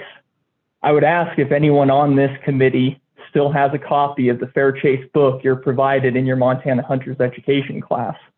I just request that you evaluate the content of that book in your work. When you're young, you don't really grasp the importance of fair chase. But any elk I have taken, the challenge and memories of a true hunt makes that meat taste far better than anything else. You earn it. By pure God's grace, where you provided an opportunity to not only see an elk, but act on that opportunity. That is where the honor of a clean, ethical take comes from. I am beyond fortunate to hunt about 30 to 40 days a year now. Out of that time, on public lands, you're lucky to see elk one day out of that whole time period. Some years are far better than others, and I've had plenty of seasons where you never see an elk and are lucky to even see a fresh track. But that's hunting. There is no honor in the trophy taken from a slaughtered animal. I have seen the fences go up claiming they are for cattle. However, I border longtime family cattle ranches, and their fences maybe come up halfway or so on me. For reference, I'm a 1/4 inch below 6 foot. No cattle have jumped that fence, but I sure do watch elk jump it. The fences I see going up around where I hunt are now taller than I am, emblazoned with the no trespassing signs and freshly painted orange from a change in ownership. A good tradition is to listen to the song Signs by the band Tesla as you're driving the public road alongside the fence, which is a road they're also now trying to shut down. Everyone remembers the record bull grown on a farm then released from a trailer and shot. It just seems now that the only sin that was committed was loading him up on a trailer rather than just penning him in. Therefore, I asked the committee to evaluate prorating hunting tags in hunting districts based on publicly accessible elk. The legislature should also seek a similar solution. For non-publicly accessible elk herds that FWP is forced to control the population of, I just ask that we don't denigrate hunting by calling them hunted elk. The killing of elk in a lot of these herds is essentially the same as the annual Yellowstone bison call or slaughter, which FWP calls as such. There's a bison hunt and then a call. So call it a call or call it a slaughter, but call it what it is and provide necessary permits for that, which for these non-accessible elk herds, it really should only be cow-only permits. You can't control population through the bull population. You control it through the cow population. And so that way, going forward, we can have a clear delineation between hunted elk and elk that are marked for a call. Thank you.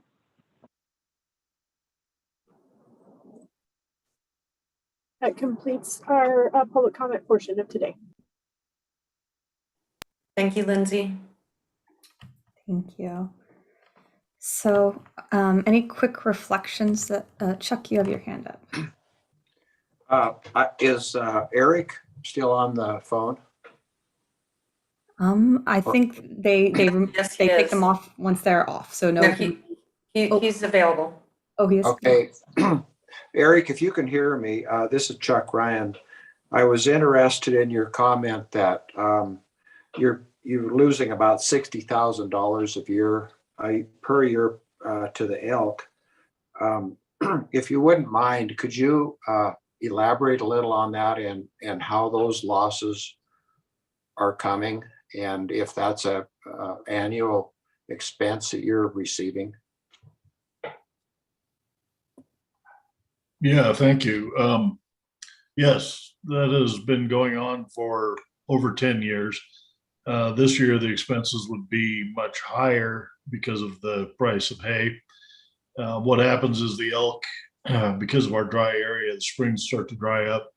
The elk come off the mountains to water at the river, and they discover, well, what do you know, an alfalfa field. Usually it's about the 8th of August they hit. So they completely wipe out our second crop. Some years we get some recovery, other years we don't. Often I stay awake through the month of August trying to chase the elk out. Because of the geography, the elk move in at night, they move out before daylight. It's hard to get any kind of damage hunt on them.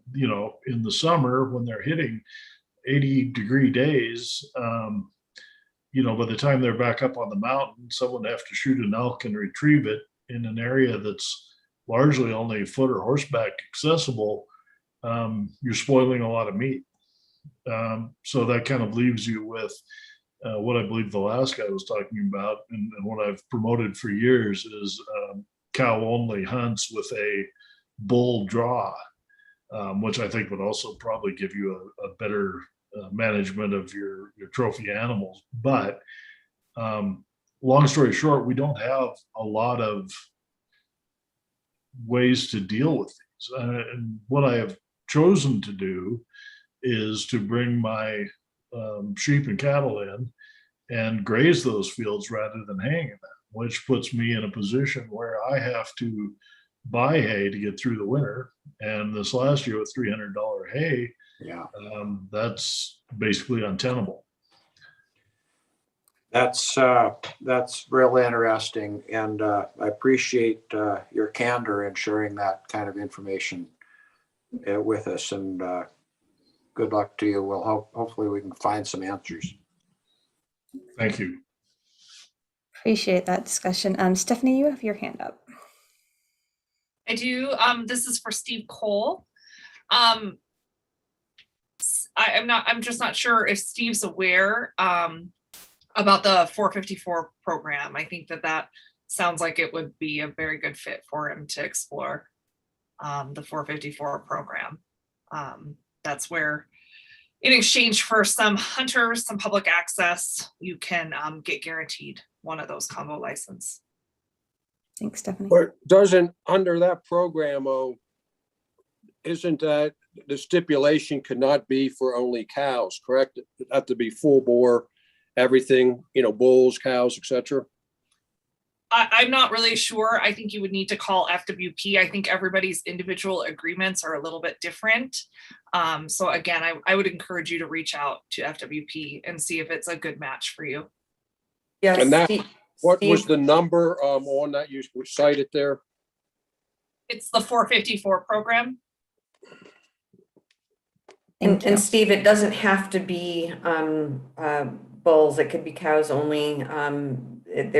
There's all the landowner agreements are slightly different, and the application deadline for 454 is June 1st this year. It's open right now. So there can be some customization as to what happens and when, etc. Right? Absolutely. Thank you. Okay.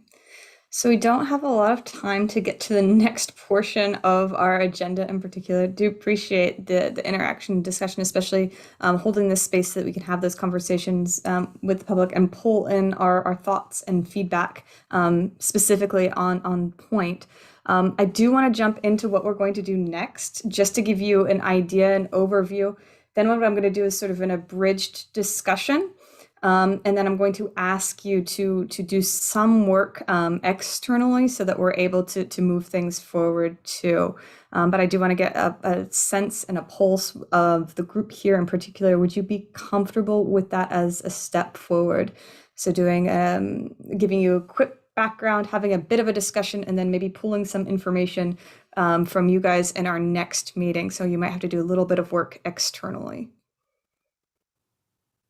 Got Scott, Race, okay, Stacy, Stephanie, okay. I'm gonna go with it. Okay. So to give you a quick overview of process and kind of what we're doing just in general is, so we talk a little bit about our current issues, what we just did. We unpacked all of those things, those key things that we're going to talk and discuss about in particular, and that's kind of where we are. We wanna know where we wanna go. We don't wanna just go anywhere. So this is why we talk a little bit about our vision and our values. And that's how we can shape and create our recommendations in particular. Because if we don't know where we're going, we don't know where we'll end up. And so I just wanted to highlight a couple of those things that have come up in the discussion in particular. So when we're talking about our current state and our current issues, we want to see what those key factors are, what we're trying to talk about, what's important in that space. And we've talked a little bit about different things. Like we want to have transparency, we want to have trust. There's this, we need to consider predation. Those factors that we need to consider is kind of what we're going to have a discussion and conversation about in particular. So really thinking about what this all means for us. So what I'm going to do is I'm going to open it up. We have about a little bit, like 20-ish minutes to have a conversation and discussion in particular. I want to get your thoughts and experiences in particular on our key items. So the strategically redistributing the elk and the redistributing hunters, the improving stakeholder relationships. I want you to start thinking about what this means to you based off of your personal experiences and what you've heard. From that, I'm going to ask you afterwards to take just a couple minutes to jot down your initial thoughts and ideas as to what some of those items might be. And then outside of the group, start thinking about that, and I'm going to pair you up with a couple other folks to have a conversation and discussion, and then we'll come back in our next meeting, to really dive in deep, because this is kind of where we need to start getting a little bit more into the detail, a little bit more discussion and conversation, and we might not have the perfect amount of time in these meetings. Thoughts, questions, comments? Okay. Let me quickly move you over. And what I'll do is I'm going to show this while we have a conversation. So I want to focus in really on those big items in particular. And we're just going to start having a discussion about what this means. And when you hear what folks are saying, listen to key items that they pull out. So when we were having those discussions about each of the headings, we had different topics that we talked about in particular. So it'll take about 15 minutes just to have a conversation and discussion about these. My question for you is there one that you want to start with? Which one's one that you're just like, this is the one that we need to really talk about?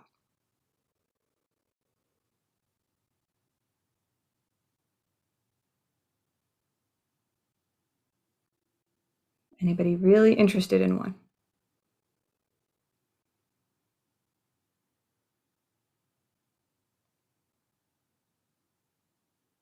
I'm surprised, Druska, Brent, you're supposed to say disease management or something. You're supposed to pull out something, someone. So I'm just going to pick the first one, and we're going to talk about strategically redistributing the elk and redistributing the hunters. Thinking on your experience with hunting or trying to hunt or with elk overall, what does this look like? What is your experience with this? Let's take a little bit of time to describe what this is like.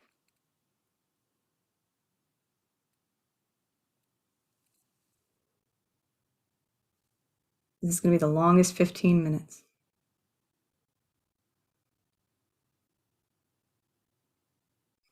Ian, then Stephanie.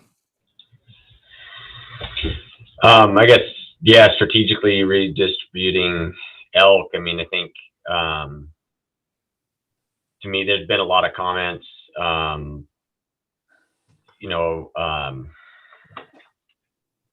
regarding approach and timing and FWP being able to be nimble in things. I wonder how much, it'd be really interesting to maybe see kind of, overlay landowner issues along with kind of what our past hunting regulations have been and approach. I can kind of, I definitely can see a lot of the landowners' perspective on seeing that increased cow harvest, less mouths on the landscape. I mean, seems to make sense at face value, but as a hunter and somebody that feel like I, go out, I'm immersed in elk a lot of days throughout hunting season, whatever, it's a very big passion of mine.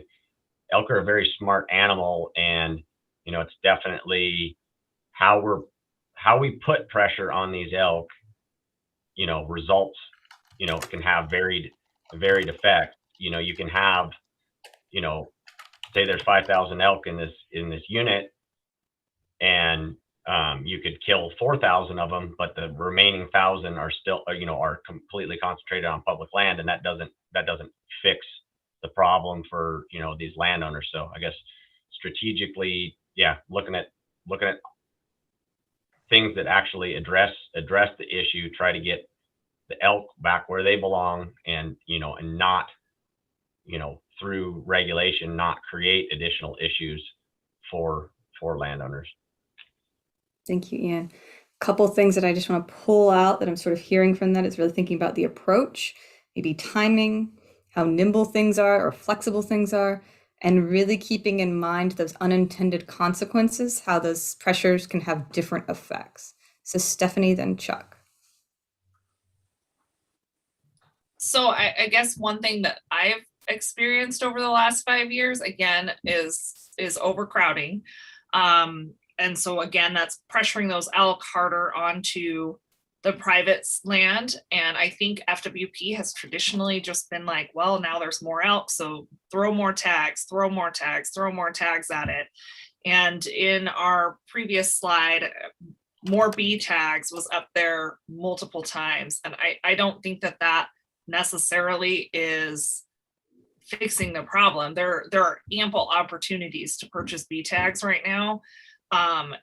There's not ample opportunity to access those cow elk. So I don't think the interest is, yeah, I think the interest is definitely there to harvest these cows, but I think throwing more and more cow tags at it is just putting more and more pressure on that public land that's accessible. So I don't know how to address that, but I don't know if maybe there needs to be a list of hunters who are that are more localized, that can be more reactive, that these ranchers can call and say, hey, they're here.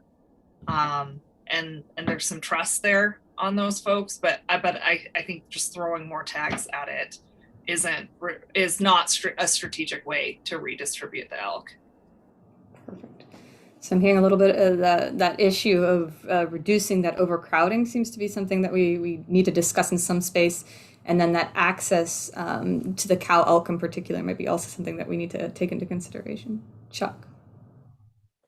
So one of our subtitles here is improve habitat on public lands. And I've struggled with that one a little bit. How do we really do that? A couple ways that come to mind are logging and fire. On national forest lands, you probably have a lot better chance of having a fire than you will of getting any of it logged. And that, the canopy is so thick, and believe me, I've seen it. In fact, we burned up 22,000 acres up on my, in the forest next to me. So I think there'll be great elk habitat there, but it comes at a pretty big cost too. So how do we do that? And for sure, we can recommend something like that. We'd have to have some pretty scientific reasons how to do it. And then FWP doesn't have the authority to do that. So that's we can think about that one a little bit and probably should, but I don't know if that's within our scope to handle that one. Thanks for bringing that up. So really keeping in mind the scope of what we're doing will be something that we do have to keep in mind throughout the process. And I think you're jumping into a couple different recommendations that we can start considering. And I think a key component was thinking about those lasting effects. Maybe we don't want just a short term, but there's some level of durability in the solutions that we're trying to create. Matt, and then Druska went off mute. So maybe Druska next. Matt first.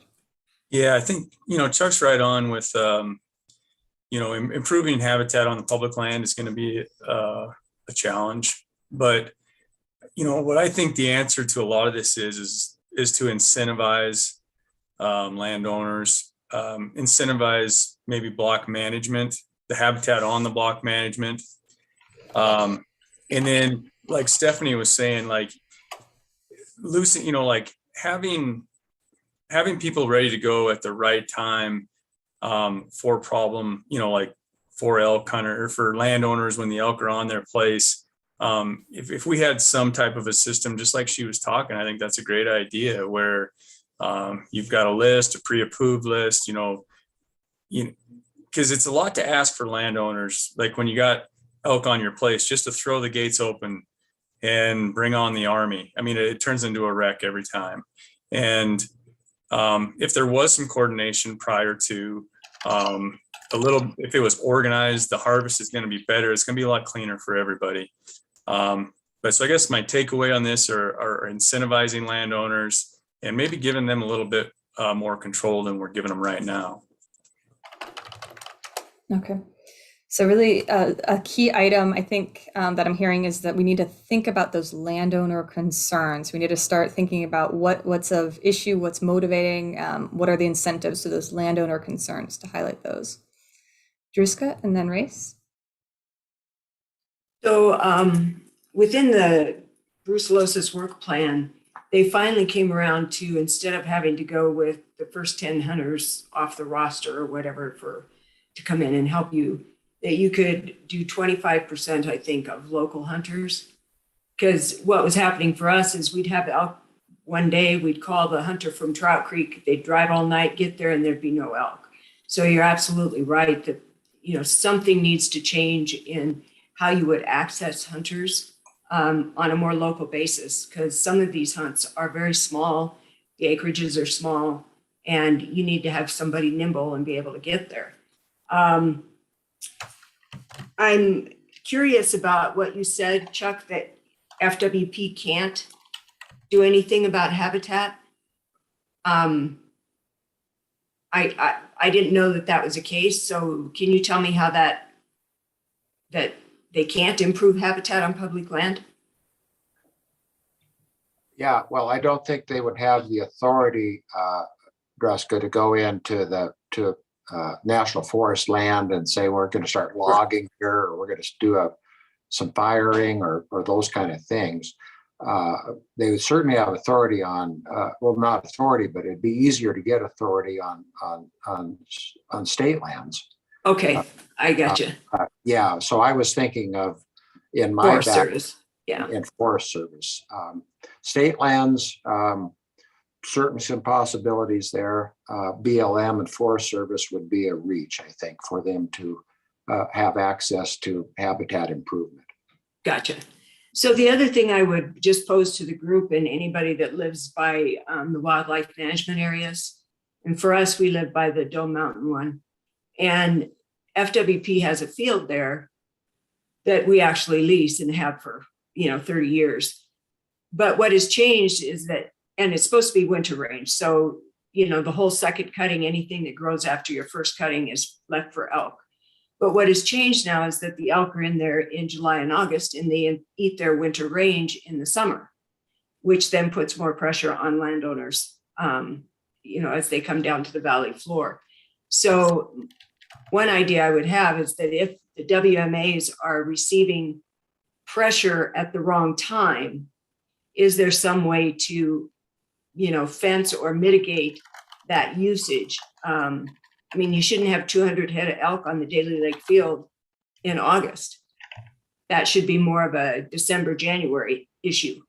But again, elk have changed so much, I don't know if you can get them to go back to what their usual was, but that would be a habitat manipulation, not necessarily an improvement. So something to consider is really the timing of that pressure that it's experienced, and also circling back to that idea that you were talking a little bit about the nimble hunter being able to get access on certain land at certain times, small acreage and things along those lines. So Race, I'll pull to you, and then I have one more question that I want to pose.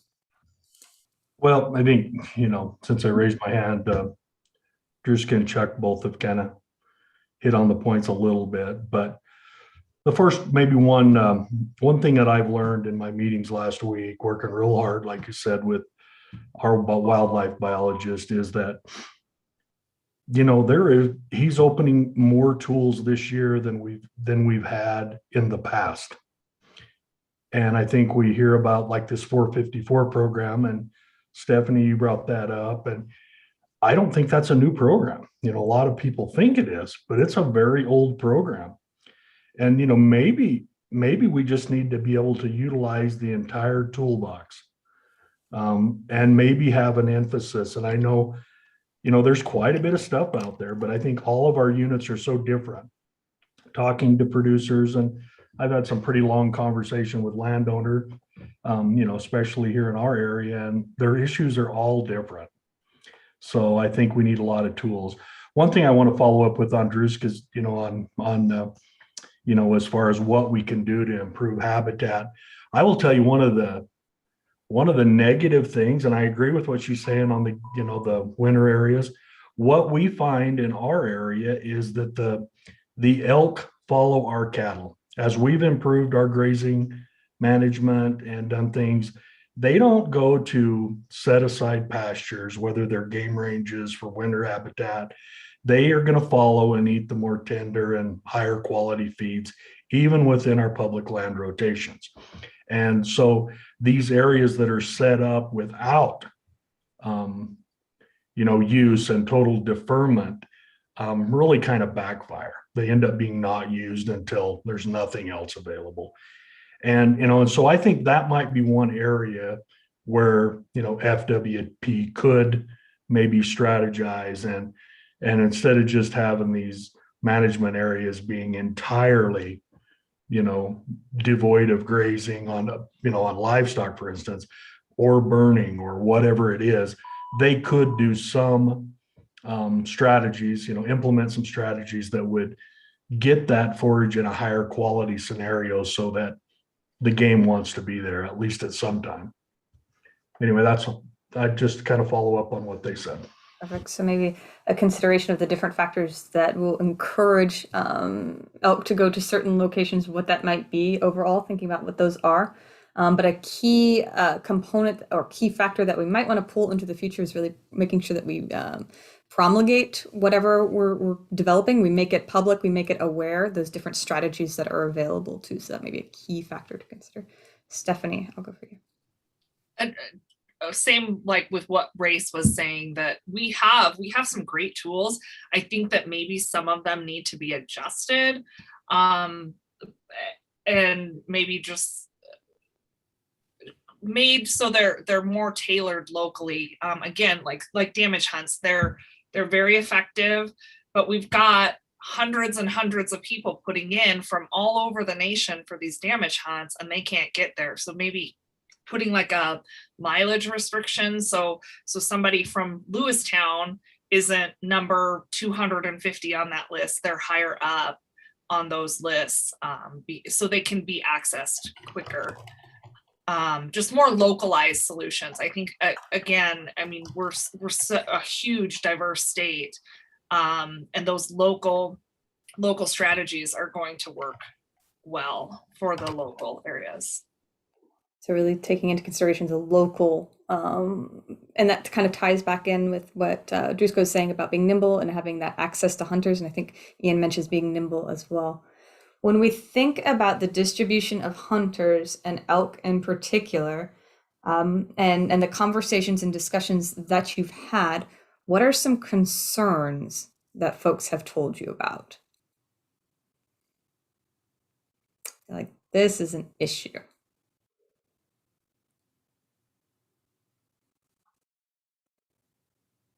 Scott, and Race, and you still have your hand up. I'm not sure if that was you. Oh, I don't even know where to start on that one. I mean, I've had this conversation with so many people over the years, and it seems like, and I want to back up just a little bit. So I relate to Stephanie and Ian. I just so everybody knows a little bit about me. For the first 20 years that I hunted exclusively on public ground. I was knocking on doors, trying to get access here and there, and hunting a lot of Southwest Montana and public ground. I've hunted in the crowds. I've been there, seen that, done that, and just been really blessed in the last 15 years to be on my wife's family's ranch where I have access to private ground. And so I've, kind of transitioned to seeing another side of this. But oh man, so coming from that perspective, I've had this conversation with a lot of people over the years, and I lost my train of thought. I mean, one of the things that I've talked about is with it, like I can't remember who just said it about the elk following the cattle. That is absolutely true. My father-in-law always said if Fish and Game, if we ran our ranch like Fish and Game manages the elk, we wouldn't have elk either. And in the last 20 some years, I've seen on the National Forest where, and maybe this is somewhere where Fish and Game could collaborate with the Forest Service a little better, but over the course of time, there's been a lot of changes in, turn-in dates and numbers of cattle on the forest and things of that nature. And I think the unintended consequence of that has been where their intention was maybe to, leave more grass or get cattle in and out faster for the elk. It's actually done exactly like, I think it was Race that just said, I think it's done exactly the opposite, where now we've got, cheatgrass on the forest and all this stuff that the elk don't want. Anyway, that's been my experience. And I agree with Race that the elk definitely like to follow the cattle around and eat that fresh green grass.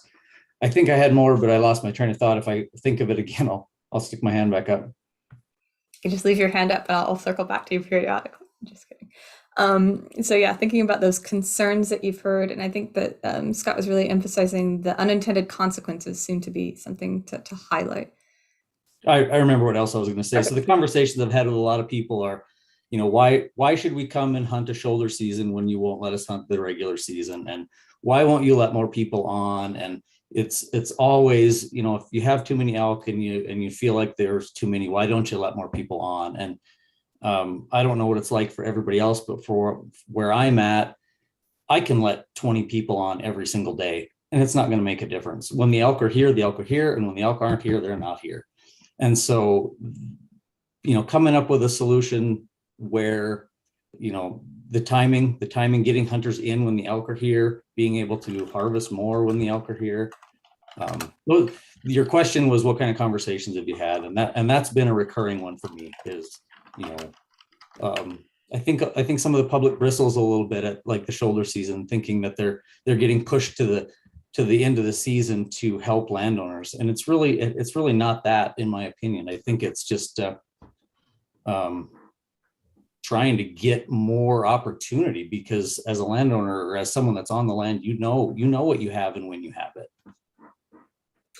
I hope that'll make sense.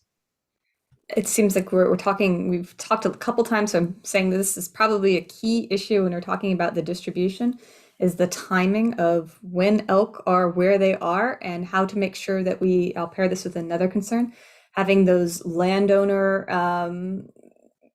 concerns addressed, and also making sure that we have that local consideration into the process. So this might be some different things that we consider, the timing, the localization, and the landowners in particular. Those might be some key concerns that we discuss in particular. Race, and then Drusko. I think your question is, what have you heard, right? Originally about this, and we hear a lot, and I mean, we're involved in our local community.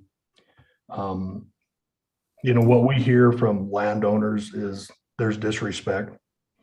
There's always an element where 99% of the hunters are great. There's just some ethics that's going on, and it's hard to get past that. And we've let hunters on, and kind of give them some directions, even allowed them to shoot certain, not shootable or two, and in the group, and do a lot of different things. But there's always these unethical behaviors that happen, and there's 7 or 8 more animals down than there was tags for. And, it's just, and you leave there with this terrible feeling.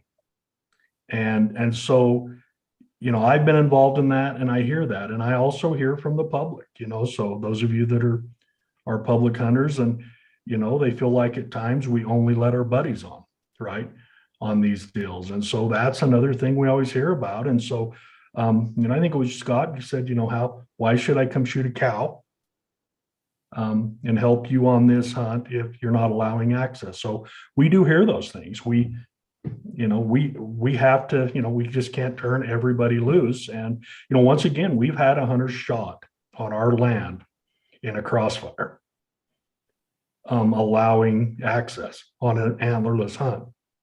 And so we feel this pain and this risk, but having said that, I think there's still, a lot good out there that we can do. And how do we, what do we hear that's good? When we get, people in there that can help, they're just thrilled. I mean, it's such a great experience, and it's been good for our ranch to be able to participate locally. And so we hear some really positive stuff too. But Stephanie, I think, brought up, like this roster deal. And what we find is that pre and post season, that roster works quite effective. But during the season in our area, now we're unique in the hunting districts that the ranch is in, which is about 4 of them down here. They're all, general either sex tags. But what we find is people aren't really willing to harvest cows if they don't have that extra license. And so when I put more B tags on the list and emphasize that, I'm meaning so that we can keep, like early in the season, once again, hunters do not, if I listen to what the hunters say, they do not want to give up their general tag to help us kill an antlerless animal to keep those elk dispersed.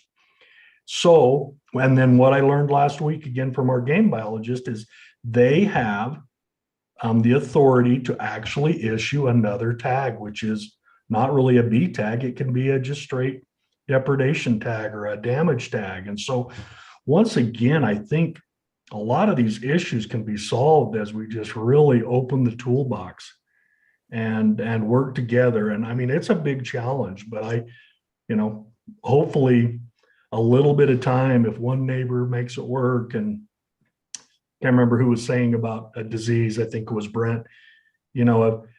I've seen that from the landowner perspective. If we do some work and we're like, we got a neighbor that's not doing it as much, those landowners, we have a lot of influence on each other. And, as long as we're sensitive to each other's private property rights, they start to realize, gosh, what I do affects you. And I think if we could get some programs really rolling, this thing could snowball in a positive way. And so that is my hope. So Appreciate it. So we're right at time, but I'm going to summarize what I've heard from Race, and I'm going to take Druska and then Stephanie's and then close out. So I'm going to be, I'm just saying that because I asked Deb to give me a heads up of when 15 minutes till was. So thinking about what Race was saying, and particularly saying that timing of elk, when and where they are, thinking one key consideration might be how we can have something that's respectful and ethical on the land in particular, and thinking about those landowner risks that are taken and the property rights. Those might be some key components that when we move forward, we need to take into consideration. So maybe that time, that respect, that ethical component, risk, and those property rights might be some key items. So let's take Druska and then Stephanie real quick. So one of the things I wanted to mention is, I think it was Scott said, and Race also, about hunters not wanting to help you out if they can't hunt in the general season and doing the shoulder season. For us, we don't have elk in the general season. We don't get them to the shoulder season. They show up in January and we try and hunt them till the 15th of February. And it really is all about if they're there or not. And that varies every single year. So that might be one answer to their statements. The other thing would be that after listening to Race talk about some tools in the kit that he wasn't sure of, and then the public comment that they didn't know about the 454s, I think that is clear evidence that FWP is not communicating their programs very well. And so, if they've got 454s, out-of-state landowners should know absolutely all the details about that. And if they don't, there was a failure in communication. Same way as these hunters who don't want to use their general tag early, they should know that there's other things available. So there's a failure there that seems to me would be very simple to fix. And that's all I had. So just because improving stakeholder relationships, I think we have a lot of space that we can navigate and develop some things in particular. So communication seems to be something we're discussing. Stephanie.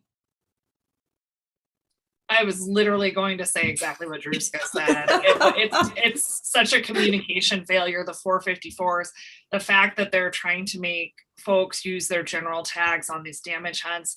I've been a part of several damage hunts, and they've issued me 5 mule deer doe tags and 2 elk tags, elk B tags, in addition to my general tag in our area. So I mean, it definitely is a communication issue, probably internally on some of these processes, and then externally making sure that people are aware that, hey, you don't have to use your general.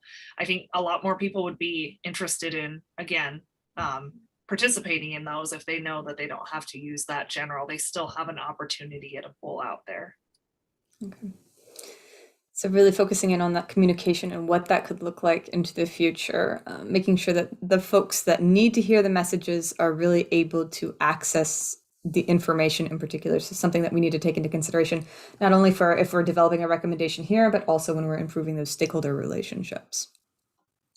Okay, so I'm going to do a quick wrap up and then tell you about next steps in particular. So we've kind of touched on strategically redistributing the elk.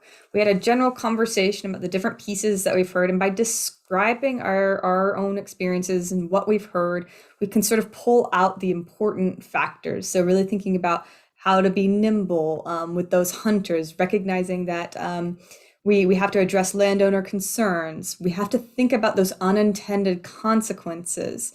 We might need to think about localization in particular, or motivators that encourage landowners to do certain things, allow access at certain times or whatnot, and thinking about what that respect and ethical relationship really could look like, the risk to those landowners, and the property rights. So those are some key items that I've pulled up. And what I'll do is I'll share those with you shortly after this meeting and sort of give you an idea of different factors to consider.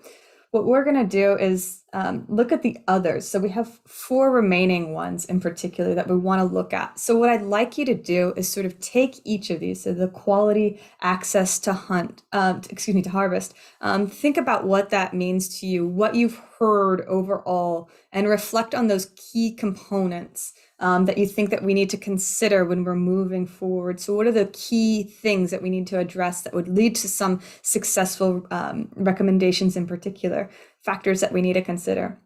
So reflect on your own experiences first, jot down some of your initial ideas, and then I'm going to give you a couple folks. I'll probably put you with a group of 3 just to meet up, have a conversation and discussion. Either you can do it by phone, Zoom, whatever, meet in person, however you so desire, but just to have a discussion and bounce ideas off of each other so you can start to think what other folks are thinking about in particular.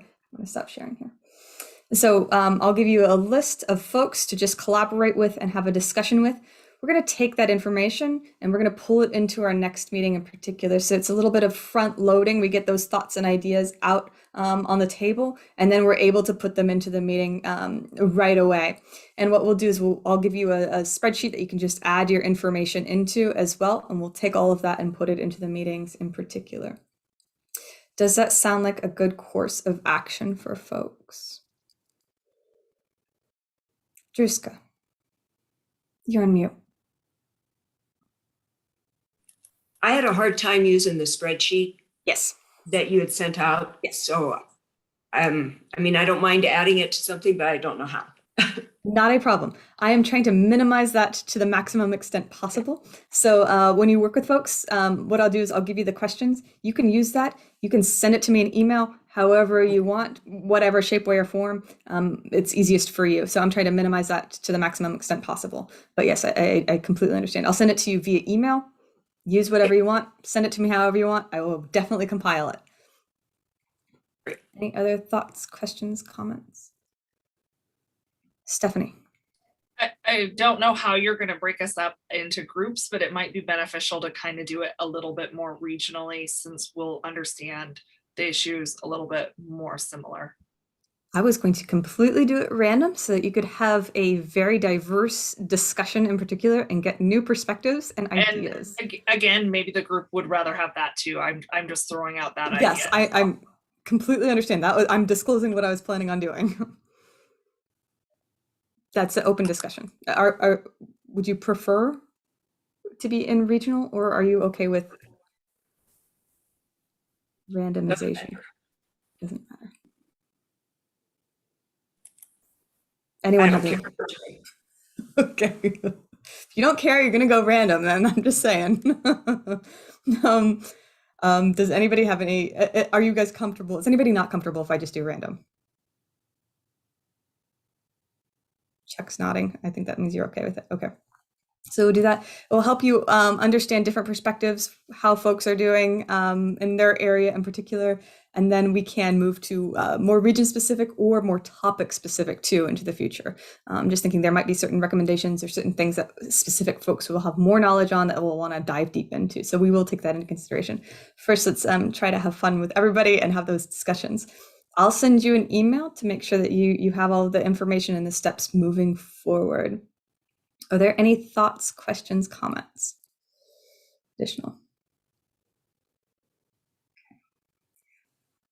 As a reminder, our next meeting is going to be on May 10th. So we will be meeting from 1 to 5, I believe, on May 10th.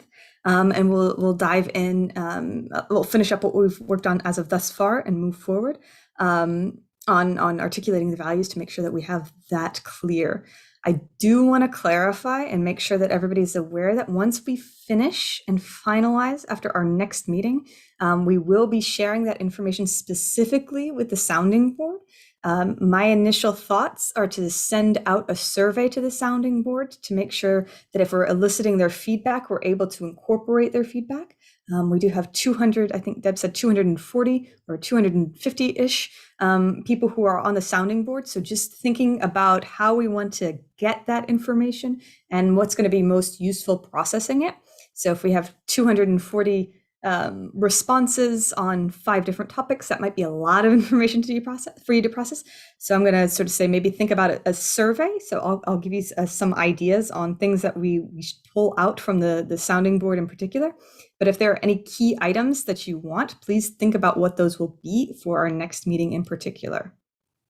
Okay. Did that make sense? Are we confused?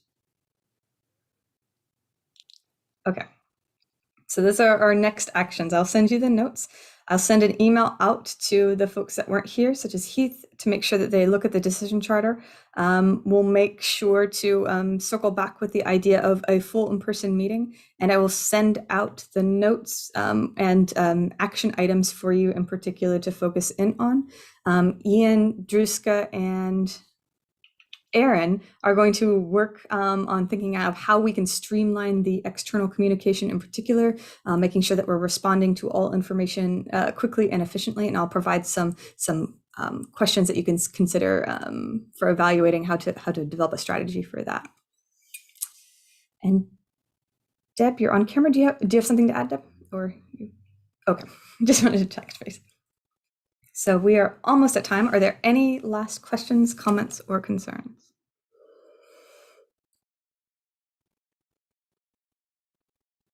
You guys get so quiet. We're exhausted. I just wanted to thank you all. I know it's hard to find dates that accommodate your schedules, and so I just really appreciate you guys prioritizing this and making it happen. Your thoughts, your feedback, very much so appreciated. You're bearing with and watching the Miro board to some extent. I'm zooming in and reading all the fine print. Thank you so much for that. Thank you, thank you, thank you. Appreciate it. Very, very hopeful for the solutions that we come up with. Well, if there are no additional questions, comments, or concerns, we can end 3 minutes early. How exciting. Thank you, guys. Thank you, everyone. Thanks.